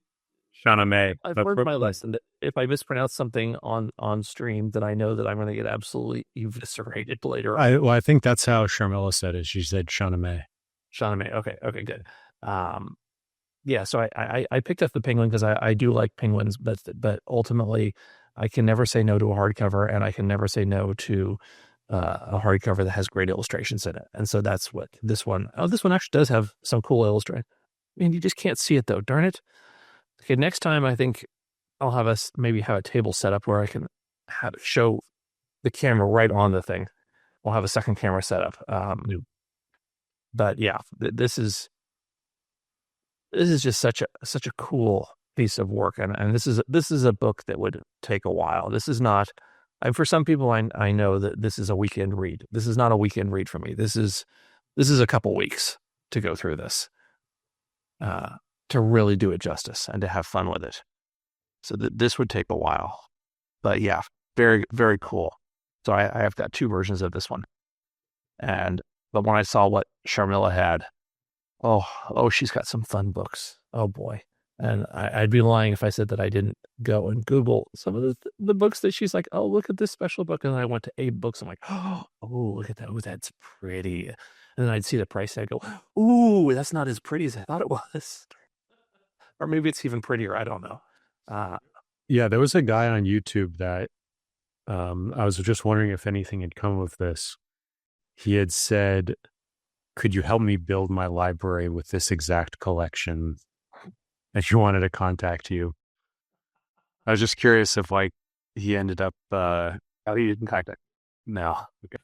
We didn't go out for coffee or anything like that. Although that's funny because in theory, I always welcome the idea of meeting people. I'm like, oh yeah, let's talk about books. Let's just, come on over. Let's, put our feet up and let's chat and stuff like that. And then when you realize that you're dealing with the internet and it's like, wow, okay, these people could be from anywhere. And so even getting here would be tough. And it's like, I can't bring my library to you, unfortunately. I wish I could. Maybe when technology gets there, I suppose if I had everything on a Kindle, then I could. But really, sorry, that's the 4-letter word. I shouldn't say that word, Kindle. Now I'm the one gatekeeping how you should read. You should only read hardcover books, and they need to be real. And you can't, no digital books. Don't listen to me, people. Sorry, I'm a little punched. Do you have a particular Clay that you're going to read first, or that you took a look at first? There were so many. I'm always drawn to the lyrical poetries, the lyrical poetry of various, like I said, various cultures. So anytime I see something that just says, oh, lyrical poetry or just poetry in general, I usually am drawn to those first before I'm drawn to histories. I always go with poetry first, and then I go with myths. Actually, myths and poetry kind of go back and forth. And then histories, and finally I would end on biographies. That's kind of how my brain will work. So with these, like love lyrics, I might start with love lyrics here, which is actually, I have it shelved as the last book in the series, but I don't know it necessarily is the last book. But love lyrics in general, these are just fun. These are so much fun. Oh gosh, yeah. And I mean, that love lyrics kind of reminds me of Ovid anyway. So there's a lot of overlap, but when I see these things, that's probably where I'm going to start. What about with the Murtys? Have you gotten that far yet? Gosh. Oh gosh. Sorry, I have to turn away to look at the shelf. I'm going to lean back. They look so good on the shelf. It's kind of amazing. They do look really, wow, look at that. You have the perfect lighting. Because when you see them in the Harvard Library, the lighting is so bright, but they have kind of they just look great on the shelf. Yeah, that's true. But no, I have no knowledge, no concept of what I'm going to start with on those. That's wow. That's the problem, though. I mean, I know I've said this a million times before, but it's too many books and too little time. You know, I don't know.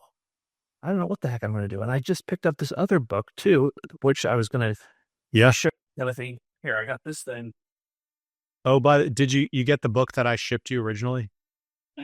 Oh, yeah, I'll get that one too. But I was going to say, I got this, if you can see this. Greek Religion by Burkert.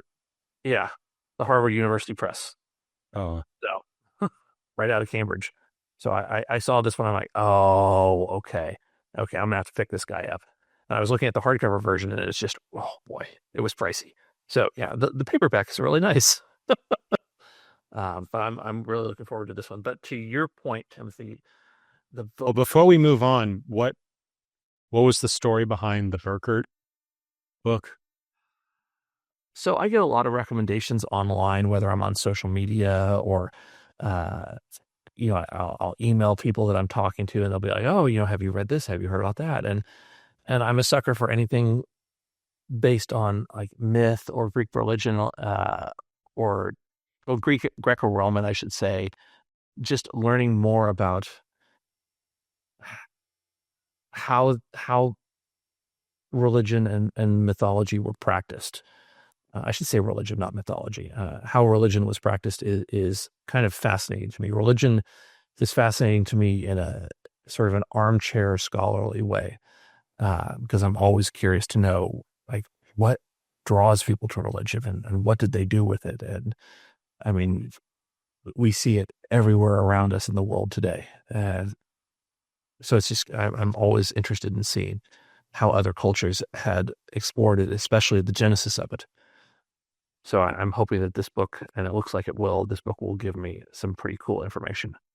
That makes me think of something else, which is, out of all the comments, I mean, we've gotten over 1,000 comments on the original video, and I'm just wondering, out of all of those, because this is basically the 1-year anniversary, but we uploaded, it was exactly a year ago, minus 1 day. So tomorrow, Sunday, will actually be the 1-year anniversary. So I'm just curious, like, out of everything, all the comments and interactions, whatever private interactions you've had as well, what has been the most, has there been a particular book that was recommended to you, or something like that you would say is the most impactful thing from everyone who's watched and commented? See, I thought you were going to ask me, has there been the most memorable comment? And I was going to... Well, that too. That's a little different, though. Has anybody turned me on to a particular book from that source? Not that I recall. There are certain genres and fields that I tend to just, when I see something new or something that seems well respected, I'll pick it up. Like, that's how I got this Greek religion book. Anything myth related, anything poetry related, especially classically poetry related as opposed to modern poetry. I'll tend to pick those up. So I'm always sort of buying in the fields that I'm familiar with. And I don't really recall any comments in particular that said, you have to go buy this book. And then I went out and got that book and it changed my life. Nothing like that. But I will talk about very briefly about this comment that I remember the most. Oh God. It was the recent one. It was the recent one from, what's her name in Argentina, who says, "Oh yeah, I want to marry Greg and put our libraries together." And I don't know if did I tell you this, Timothy, or did I have this discussion with my family? I'm like, am I now a famous person because I've received the facetious marriage proposal? And I think I told my son that, and he goes, "Well, yeah, but have you gotten the death threats yet? If you haven't gotten death threats, then you're not really a famous person yet." I'm like, "Oh, okay. Well, maybe I don't want to be a famous person then." Because marriage proposals, I will I will happily read and then decline. But yeah, death threats, please no death threats. We have too much of that nonsense going on in this world these days anyway. Yeah. Yeah, she did mention a few books in her library. Oh yeah, Albert.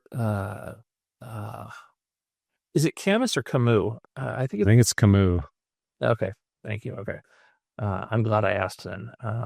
I do have one of his, but I don't have enough. And again, I mean, I'm such a broken record because every time I open my mouth about a book, I say, "Oh yeah, this is one that I've been meaning to read." And like I've started this one, and I've gotten through that one, and there are so many books that I am still just getting to, and I haven't gotten there yet. And with a library of this size, it's a long time in coming.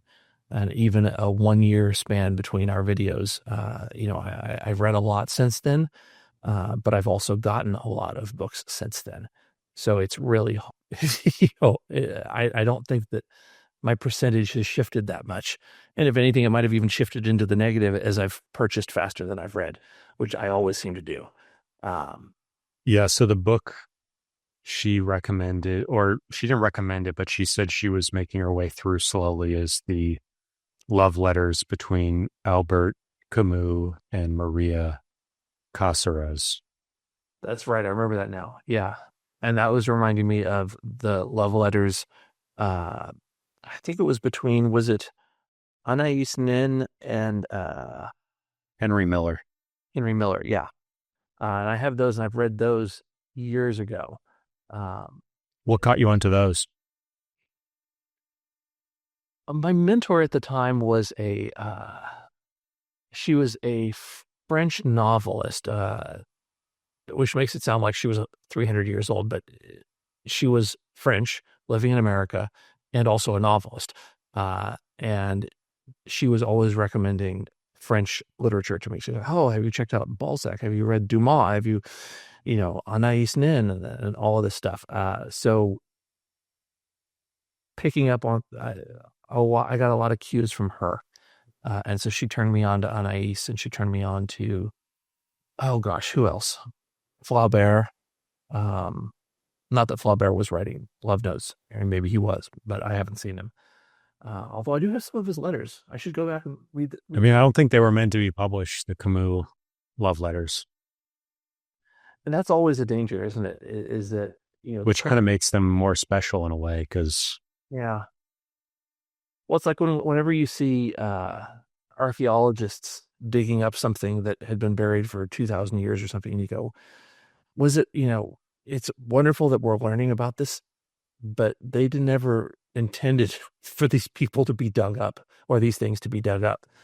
And so sometimes you wonder, about yourself, like, oh, if I write a letter and I become famous one day, is that letter going to end up, on somebody's bookshelf in 500 years?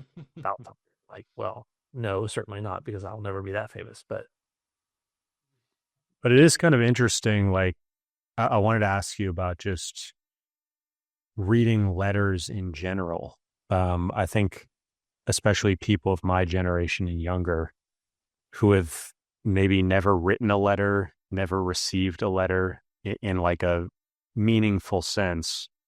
And so just the idea of reading these letters is kind of a cool experience, because it's sort of a dead medium in a lot of ways. And an email is so watered down in comparison. You get the feeling with these books of letters or collections of letters, the amount of thought and elegance and sort of artistry that went into the practice of letter writing. And it was really an art form that's sort of gone away. And I don't know if you have any other collections of letters, but maybe you could just riff on that a little bit. Gosh, I know I do. And usually what I need is, between my memory fading and my library growing, it's harder for me to remember without taking a few minutes to, like, okay, let me walk the shelves and see what I actually have, because I know that I have many selections of letters, especially in biographies. And for example, I've got Kipling's letters. all of Rudyard Kipling's letters. I think it's about a 5-volume set or something like that. And those are wonderful. But to your point about letters in general being a faded art form, first of all, dude, I feel attacked. So stop that. I think that letters back then, like 100 years, 200 years ago, it was the only medium they had. So they used it, right? And today, we have email, and in 50 years, who knows what we'll have. But I think there's always the superlative version of that thing, of whatever the thing is, of interpersonal communication. So it was back then, it was you write a letter and you send it by courier, and oh dear heavens me, he saw my ankles or whatever, or he wants to see my ankles. And nowadays it's much brasher, but I'm sure there's a superlative form of email that if it doesn't exist yet, it's coming.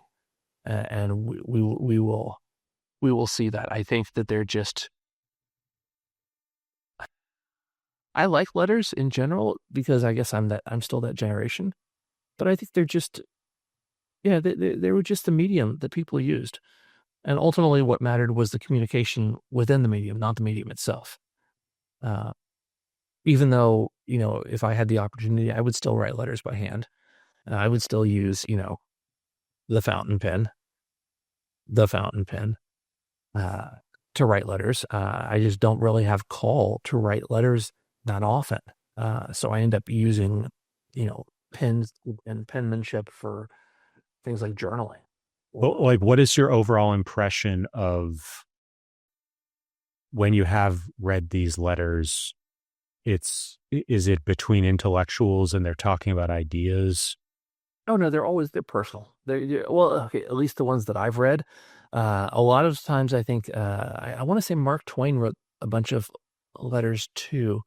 And depending on who you're talking about, a lot of them they seem written as if they knew there was going to be an audience. Oh, it would be, well, I feel this way about this, and then I feel this way about that. Whereas when you're reading something that's more personal, especially an interchange of love letters, it's, oh, I miss your breath on my cheek, and, whatever it is. And those feel less performative, as I guess the term I'm looking for, performative. And I think they're all just different. I recommend that people check out some letters, and if you're afraid that they're going to be boring, check out the love letters. Those are always fun. You can that's something that hasn't changed since people became people. Is sex sells, right? And it's interesting. So the love letters are always fun to read. And it just occurred to me with the Dumbarton Oaks behind you, the epistles of Paul are maybe the most famous set of letters. Some of them are quite long, but that's a famous set. Before we get to the fountain pens, we do have another question here that just came in. Brad, have you ever shut up? Another one on the great books of the Western world. This one's a doozy.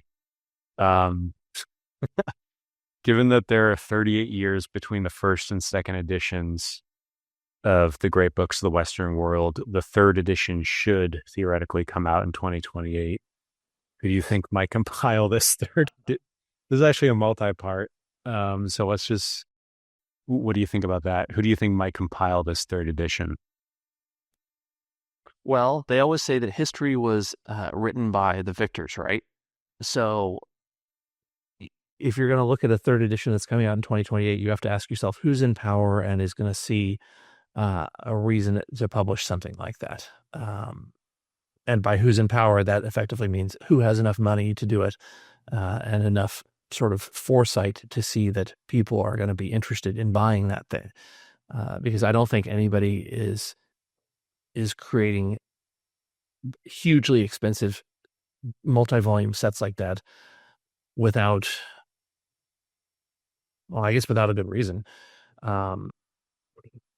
Boy, I was going to say Wikipedia at first, and then I'm like, well, would that be Elon Musk? Would be Well, he's got Grokkapedia. That's, he just launched the first version, 0.1 of that within the last month or so. So, but I don't think he's particularly interested in doing a great books. Well, yeah, that's the thing, right? Is that you have to have an appreciation for history and the classics and knowledge in general. And these people who are currently in power don't. So it's going to take somebody scholarly, with experience in the fields, an appreciation for it. And, it might be something like a Jackson Crawford kind of situation where he might come out and, again, I don't ever realistically see this happening, but somebody of his ilk, I could see doing something like that. Could you say a little bit more about him? He's a translator and a scholar. He has done a whole bunch of Norse translations. I think he translated Beowulf as well, I think. But he's translated the Eddas. I think he specializes in Norse and Icelandic literature. God, I hope, Mr. Crawford, I am so sorry if I'm doing you dirty here. I have several of his translations that I've enjoyed.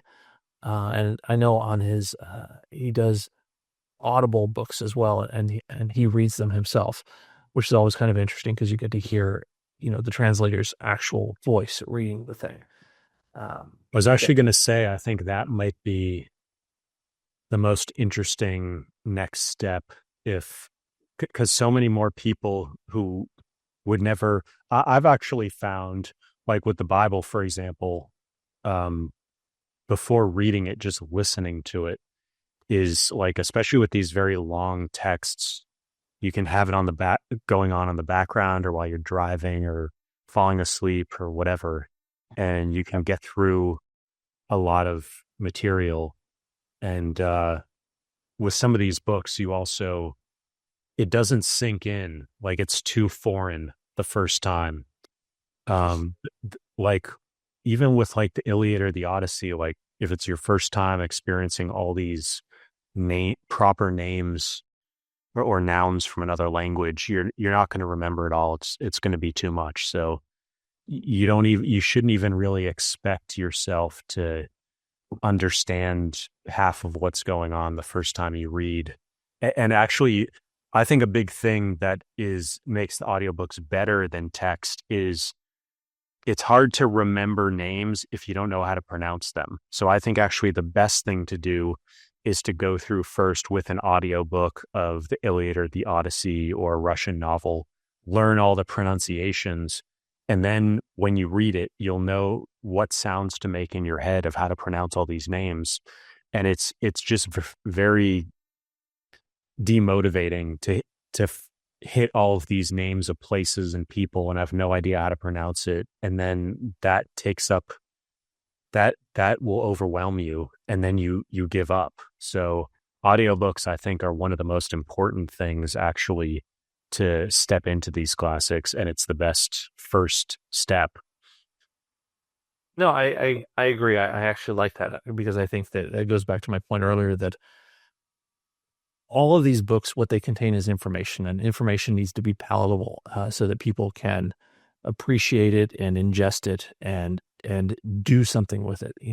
Presumably all information is on one level or another a call to action, whether that action is just, to learn, don't cross the street, or to, write a better love letter, or whatever it is. And I think that if audio books are the way to go, the way of the future, it helps convey that information. And if at some point we'll get something with, like, I don't know, rapid fire lasers that throw a book at us in a nanosecond straight into our brain by, through a microchip or whatever, then that might be the thing to do. I embrace whatever it is, as long as it's getting the knowledge shared, which is really what matters. I think there's actually a set, I believe it's Verso Books, and it's, I think it's maybe called Modern Classics. I'm just searching it right now. I'm going to be doing a video on it. Yeah, it's Verso Books, and they have these sort of very geometric designs for the series, and it's all the very influential, more avant-garde type stuff. And I think, because the great books of the Western world stopped at Freud and around 1900. So I think that's, you think what follows Freud and Quite a bit. yeah, I think the sort of, it's called the Radical Thinkers series. And it's Walter Benjamin. I'm on the website here. I guess there's 126 volumes. I hadn't realized it had gotten that far, but you have Walter Benjamin, Judith Butler, Theodora Adorno, Derrida, Althusser, forget how to pronounce his name, Chantal Mouffe, The Return of the Political, Baudrillard. So like those French philosophers, that's a lot of the stuff that's super influential over the last 100 years. And I would say that's the best set. It's pretty, can be tough sledding, but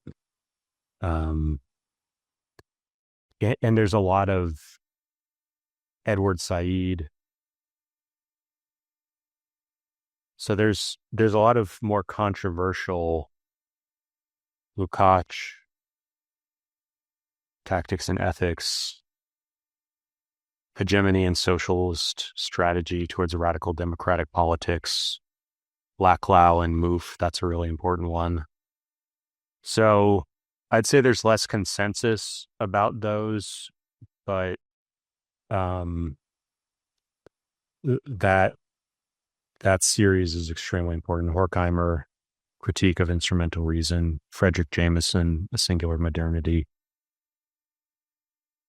Zizek. How many books did you say are in the series? 126. And a lot of them are fairly small, so they're not super heavy duty.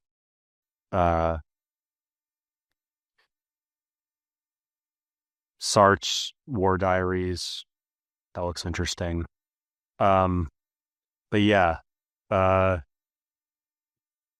I also think about it in terms of one test I like to apply in terms of thinking about classics is books that you see on the bookshelves, both of people that are more secular as well as more religious. And in our society, it's sort of Christian versus secular. And if there's certain books that you will find on both sets of bookshelves, and I would say like Charles Taylor, A Secular Age, is a good example of that. You'll see people on, very different ideologies will have that book. Jonathan Haidt is a pretty popular one that sort of crosses the aisle. So that's one good test of something that would, I don't think Jonathan Haidt's stuff is necessarily rises to the level of a classic in the same way as Charles Taylor. But in terms of thinking about kind of philosophy and psychology and theology, those major thinkers that kind of follow in Freud's footsteps and kind of influence the zeitgeist, that's, I would look there as well. And that Verso Radical Thinkers series, like Freud was extremely radical at the time. We don't think of him as so radical nowadays, but, Judith Butler, Gender Trouble, just very, very influential texts. So what are some authors / works that weren't included in the second edition that you think would be included in the third? So I think my answer at least kind of tried to give you some perspective there. I don't know if you have any additional thoughts, Greg. Well, now I'm imagining in my head all of the different ways that I would want to see a great books, like the books that would be curated just for me, because of course I can only speak from my opinion. I didn't really cover novels in my answer, so maybe you, All right. Novels of the last 100 years. Well, even that, wow, boy. I mean, there are so many, like, if you don't have Hemingway in there, it's missing out. If it doesn't have Cormac McCarthy, it's missing out. Steinbeck, I mean, but then they're from all over the world. It's like, it's such a giant topic, and it would be honestly. Toni Morrison. Yeah, thank you, Toni Morrison. Oh my gosh, yeah. I mean, any of the Nobel winners. What are the other major literary awards that? Oh gosh, there's the Booker, there's the Nobel, there's the Pulitzer. Yeah. There used to be. I'm familiar with this one only because I love the author and her work, Madeline Miller's The Song of Achilles. She also wrote Circe and Galatea, but she won the Orange Prize in Fiction for The Song of Achilles. I think it was in 2012. And I think at the time, the Orange Prize was, I don't think it still exists anymore, but it was a women's, British Women's Fiction Award. So a lot of these awards are very specific to writers, to types of writers. Unlike, the Booker, well, even the Booker or the Nobel, I guess the Nobel and the Pulitzer are probably the biggest.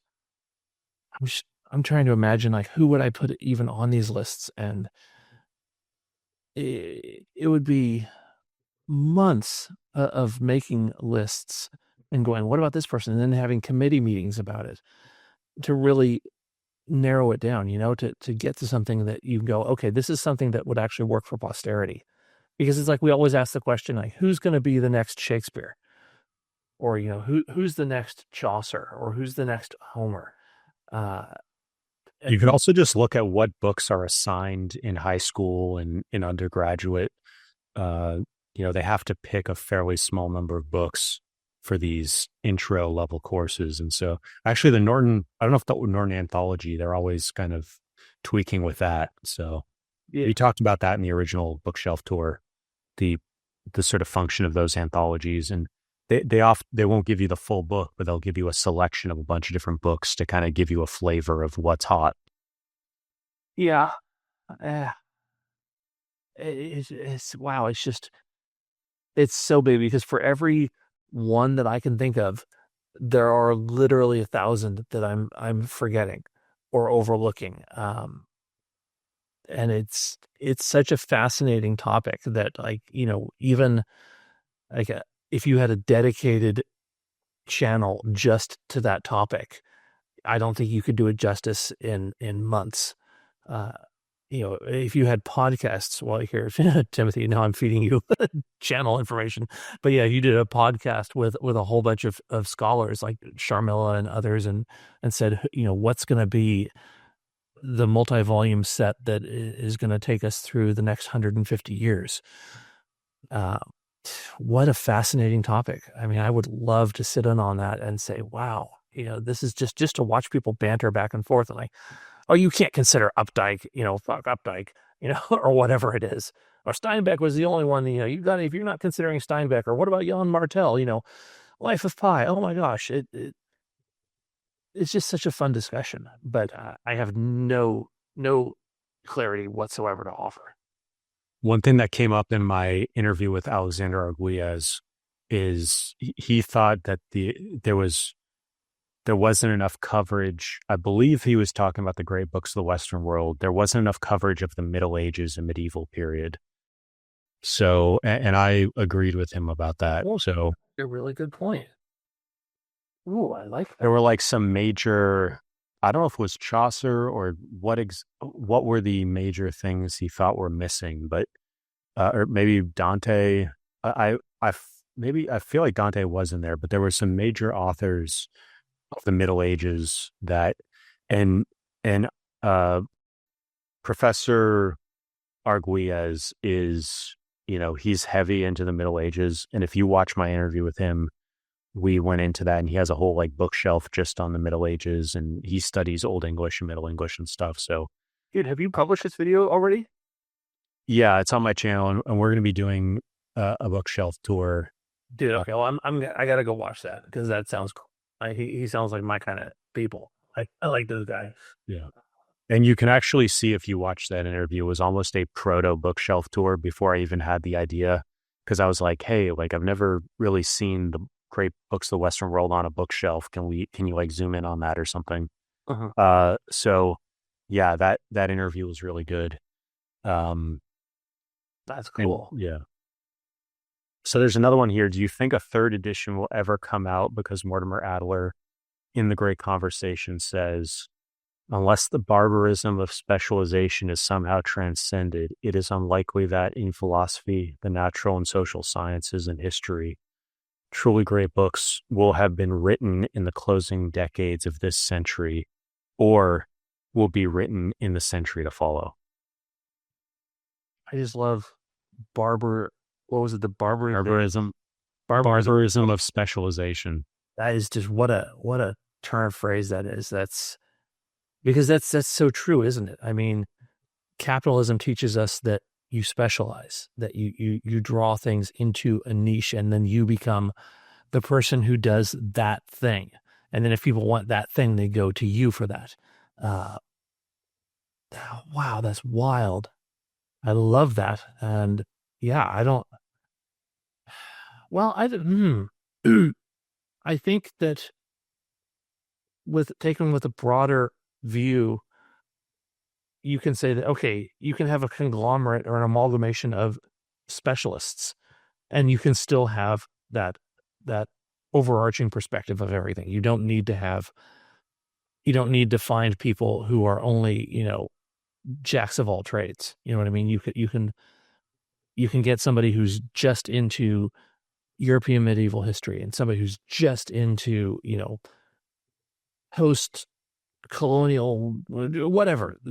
And you could put them all together into a series, and that could work. But it's just, it would be a huge committee. What's the adjective for committee? A huge committal endeavor. I don't know. It would take a lot of people working. Communal. Thank you, communal. That's what I was looking for. And I don't know if the market would handle it right now. Maybe it would. Whether it would or whether it should, those are different, right? But it would be fun to see. That's for sure. It would definitely be fun to see. I think you are seeing, like you mentioned, University of Boston. You have Jordan Peterson with his new university, and I wouldn't be surprised if somebody, like even this Murty collection, that's, a family that achieved wealth through the sort of tech sector, and then wanted to fund this project of the classics of India. And so it wouldn't, and I think, Chinese classics makes sense as the next one. And the Chinese government actually has something like that. I'm going to be doing some videos on the Chinese classics, but that's a government funded project. So there isn't as much need for a private donor to support that in the West, but we could see that happening. And so I think we should wrap up with, you could talk a little bit about the fountain pens, because that's been a major focus of yours, and you have a few. And then the final thing I'll do just to wrap up is share the information sent to me by Harvard University Press on, if you are interested, like how to purchase the complete sets and the contact information you should use. Because they don't really have anything on their website about how to do that. And so do you want to say a few words and show a couple of I was going to say, I think what you have to say is a little more important than what I have to say, but I was keying into the fountain pens on the director's desk at Harvard, because he had a couple of pens that I thought I recognized, and then I realized that, oh yeah, people of a, well, no, I was going to say people of a certain age, but that's not right. People of a certain mentality still have an appreciation for fountain pens. And I'm one of them. And so, that was a graph on Faber-Castell on his desk. So I thought I'd bring out a different one. This is also graph. This is How do you spell that? GRAF. And then the second word is VON. And Faber, FABER hyphen Castell, CASTELL. So German. Yes, there you go. Or just Faber-Castell, or sometimes just known as graph. But yeah, this is a nice little one. And the only point that I really wanted to make is that what I do like about fountain pens and why I was so happy to see it on the director's desk there was that they slow down your method of communication or the mode of communication, I guess. When you're writing a letter, it becomes, like you were talking about, Timothy, it becomes about art again. And it's not just taka, see you in 15. It's slow, it's deliberate, it's thoughtful. And I think that goes hand in hand with scholarly practices, like what they're doing in publishing at Harvard. So I thought that was a perfect matchup. And I would certainly, for people who maybe, especially students who write a lot, who use ballpoints or whatever, you might want to consider, fountain pens are a lot of fun. I think they're worth checking out. But I'm not going to get onto a big soapbox about it because that's a whole nother topic for a whole different channel. Unless Timothy really wants to go down this rabbit hole with me. Well, we do have one follow-up question. Mortimer Adler quote or more of a statement than a question. Mortimer Adler quote from The Great Conversation: "If a world cultural community ever comes into existence on this planet, the time will then be ripe for considering the preparation and publication of great books of the world." Read that again, please. Yeah. Sorry? Can you read it again? Yeah. Mortimer Adler quote from The Great Conversation: "If a world cultural community ever comes into existence on this planet, the time will then be ripe for considering the preparation and publication of great books of the world." Yeah. I mean, if we live in a Star Trek society, then, and where everybody gets along, then absolutely we can all appreciate those things.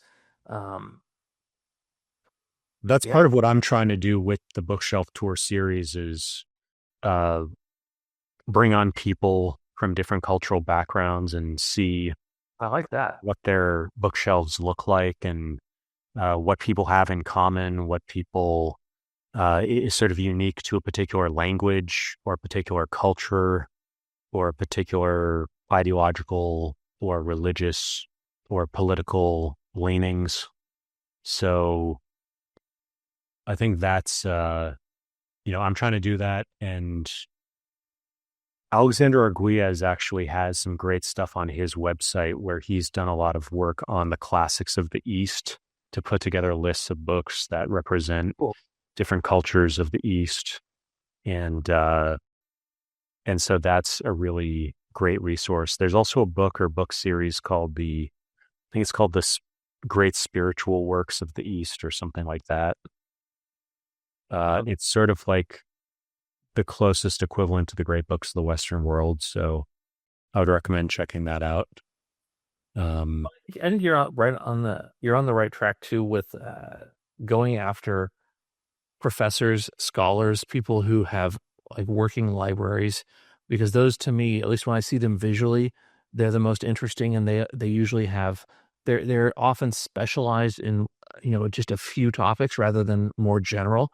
But sometimes that specializations can really be eye-opening because you can learn so much about, oh wow, I didn't even know that, like I thought I understood, Italian medieval poetry, but I had no idea, because this person's gone way down that avenue. So I think that's really cool to see more libraries from professors. I definitely want to see more of those. And I mentioned Edward Said earlier. He's a pretty important, his famous book is Orientalism. And that's sort of I would say that's kind of a classic in terms of books of the last, I don't know if it's even 50, I don't think it's even 50 years old. So that would be potentially of interest to you in terms of like great books of the world and interpretation of them.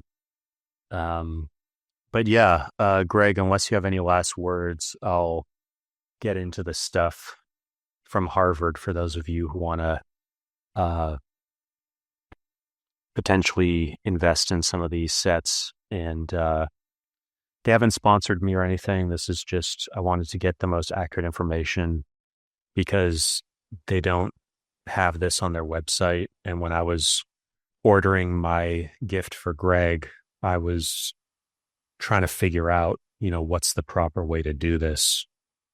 And if you want to see the invoice they actually sent me, it's in the intro of the HUP 3-hour video. So you can see what it actually looks like. And then you have to basically go through ISBN number by ISBN number and cross it off your list. And this is another area where AI is particularly good. And I would use Google's Gemini. So like the stuff that I was recommending earlier in terms of using lists and processing large lists, Gemini is significantly better, I've found, than the other, like ChatGPT. So ChatGPT I find in general for doing research, it does come up with better answers. It is sort of smarter and more just a better researcher. But in terms of iteratively processing through a large number of things, or, multi-hour transcripts and going through and picking things out, stuff like that, that's the one thing Gemini is sort of the best at. So Well, check that out. yeah. So in terms of timeline, there's a holiday sale right now, 30% site-wide with the code HOL25, like holiday. So capital H, capital O, capital L, and then the number 25, now through December 31st. You will get if you place any order for a Loeb, so doesn't have to be the entire set, can be a single volume, you will get a pin. They have a special Loeb designed pin that you'll get. Sort of like one of those political pins is like an inch or two in diameter. If you're looking to get an order placed to be delivered by Christmas, you want to give them at least 2 weeks. Or no, you want to place the order in the first 2 weeks of December for it to arrive by Christmas with standard shipping.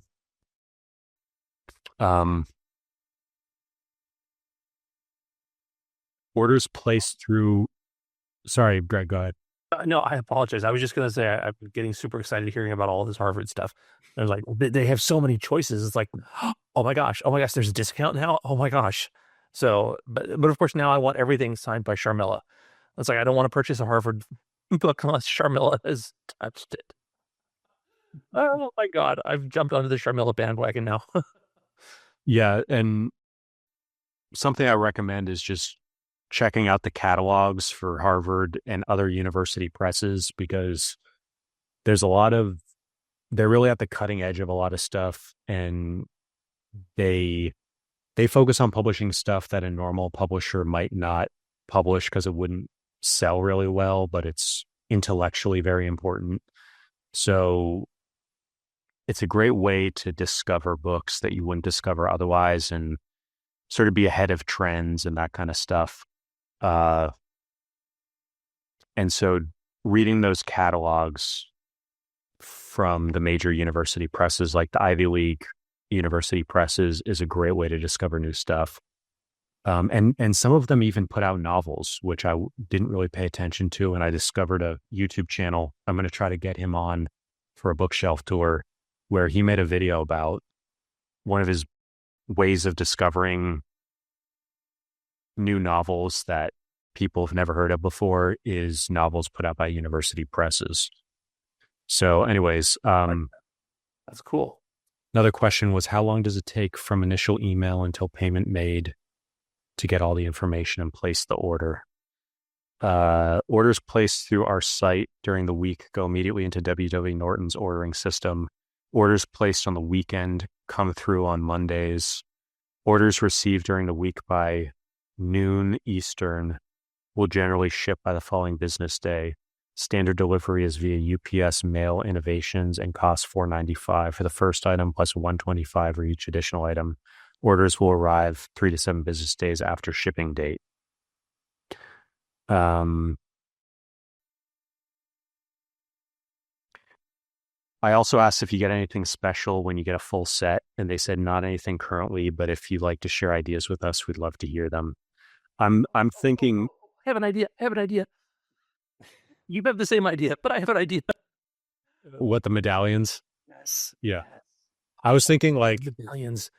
Hold on. You have to tell everybody, if you haven't seen the video where he tours the office and she shows you the medallion, you have to see the medallion. Please tell them about the medallion. It's so cool. Yeah. So in her office, there's this smaller silver medallion, and then in the press director's office, there's the larger gold one.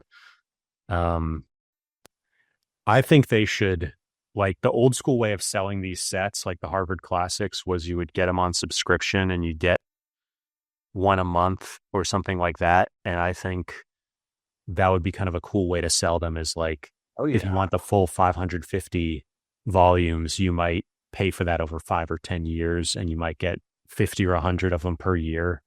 And then you get the gold one after your 5th or 10th year. And maybe after the first year, you get the silver one. And then you sort of, once you have them all, you get the gold one. Yeah. It could go bronze, silver, gold, and then platinum or something like that. Yeah, I mean, totally, like, make it Olympic size, because you could have like a dinner dish pasta, like pie dish size. I'm like, how many do I have to do to like get a meet and greet with the celebrity? It could almost be like the YouTube thing when you get 100,000 subscribers, you get the like silver thing. There could be like something like a dinner plate sized plaque at the Loeb, and it's like behind you on the wall, and it can be in your YouTube background. Now I'm just spinning off on ideas. This would be so much fun. Yeah. It's kind of funny, like, if you notice on the back of cars and trucks, like the logo, like the Ford logo on the back of the pickup trucks keeps on getting bigger and bigger each year. It's people like that. So we like our superlatives. We want to know that, especially Americans, we want to know that, what's the biggest example? What's the best example? What's the greatest example ever of whatever the thing is, which is very silly, but there we are. And I'm guilty of it too. So I can't point fingers. Yeah.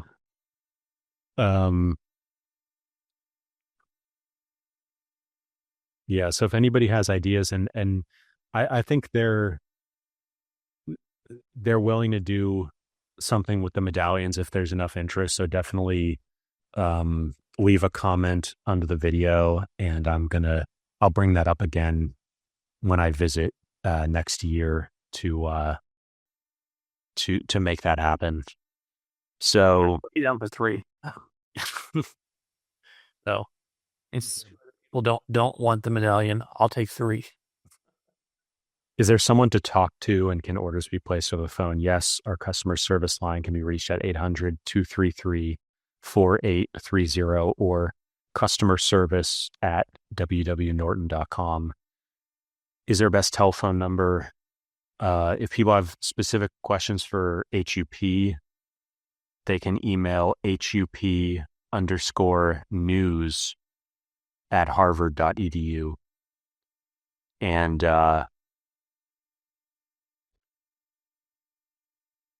you can order online or do it over the phone.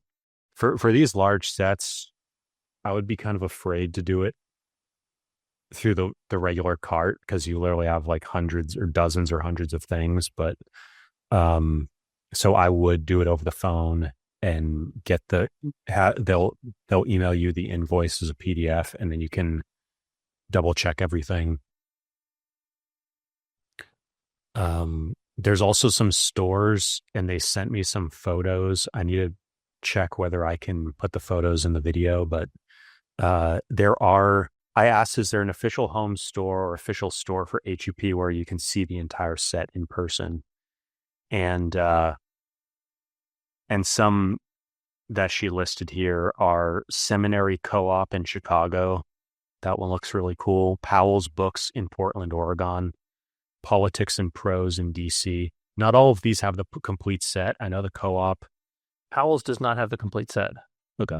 I was there recently. I mean, if they have it, then it's not easily displayable. I don't know. I know that you can get Loebs there, but I don't recall ever seeing a complete set. Politics and Prose in DC. Politics and Prose actually has an interesting YouTube channel. They have a lot of people come through, authors. Hatchard's in London. Blackwell Books in Oxford and Edinburgh.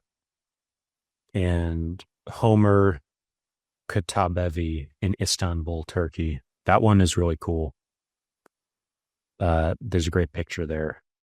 So, in terms of the complete sets, there are 565 Loebs, 5 of which will be published later this year. There's 93 Dumbarton Oaks. There's 105 Tattis, and there's 53 Murtys. So the Loebs, I think, trying to figure out, I think it's the Loebs are $30 each, and then the other ones are $35 each. So you can do the math, and then you take 30% off that. So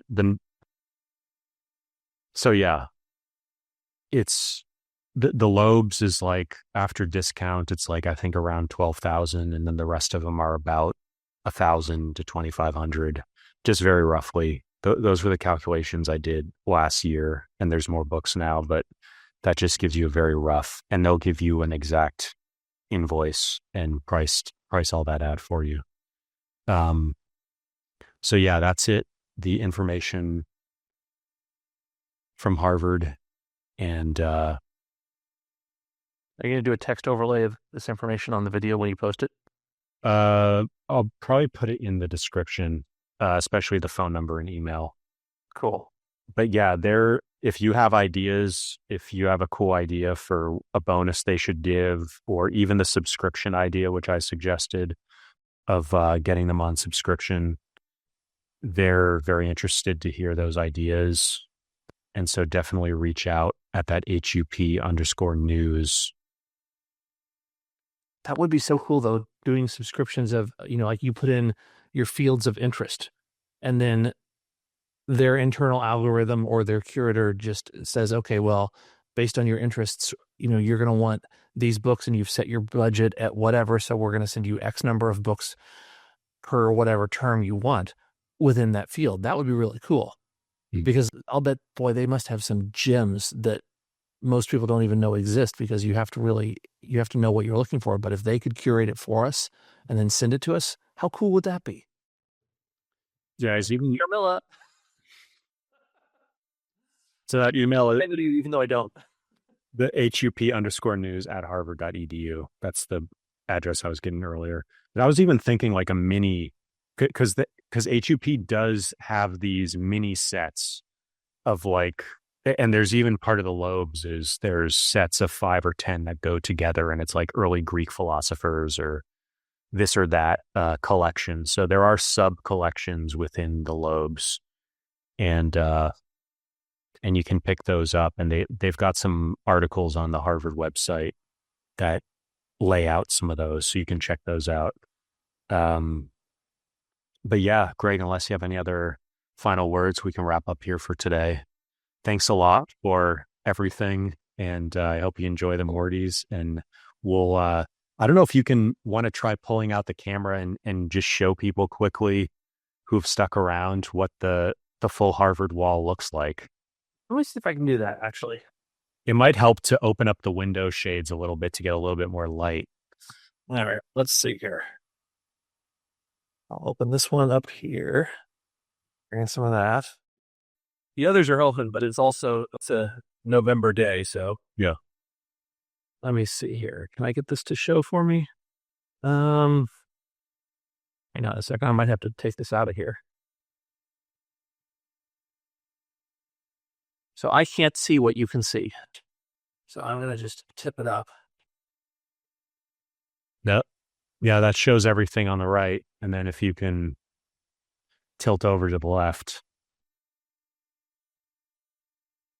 So up top, what is that at the top shelf? Is that Harvard Classics and then Great Books? Then the Great Books, and then the University Forum series, and then do you have is there a light in that room that you can turn on? Like a ceiling light? Well, I actually had to unplug it for this video, so no. Okay. Yeah, so the first two shelves, can you just go back there for a second? The top two shelves are the Harvard Classics, and then the next two shelves below that are the Great Books of the Western World, as well as a small set of something. I forget what that's the University Forum series. Yeah, and then what's below that? That's the why am I blanking on it? Sorry, let me see if I can get it to hold on. I have to change my exposure, I think. Nope, that's not going to work. You're not going to be able to see it. Sorry, I got to put the camera back where it was. Okay, then I'll tell you. Give me just a second. And the thing below that shelf is the Oxford English Dictionary. That's correct. And then right below that is the Sanskrit. The Clay Sanskrit Library. Yeah. So it's the Story of Civilization by Durant. Oh yeah. That's real. That's not the usual. That's not what it usually looks like on most people's shelves. Let's see if you can see that. So this is just volume 1. I don't know. Is that in focus? I can't tell. Or can you even see? No, it's not. Sorry about that. Let me see if I can. Problem is, I need a top-down like camera that I can just have this going for next time. Maybe I'll try and do that. Or yeah, exactly. No. So sorry about the out of focusness. All right. Well, thanks everybody for tuning in and sticking with us. And there'll be several additional Greg videos that I'm going to be uploading to the YouTube channel over the coming weeks and months. And you haven't done sick of me yet. Yeah, I guess I'm going to hang around with Timothy a little bit.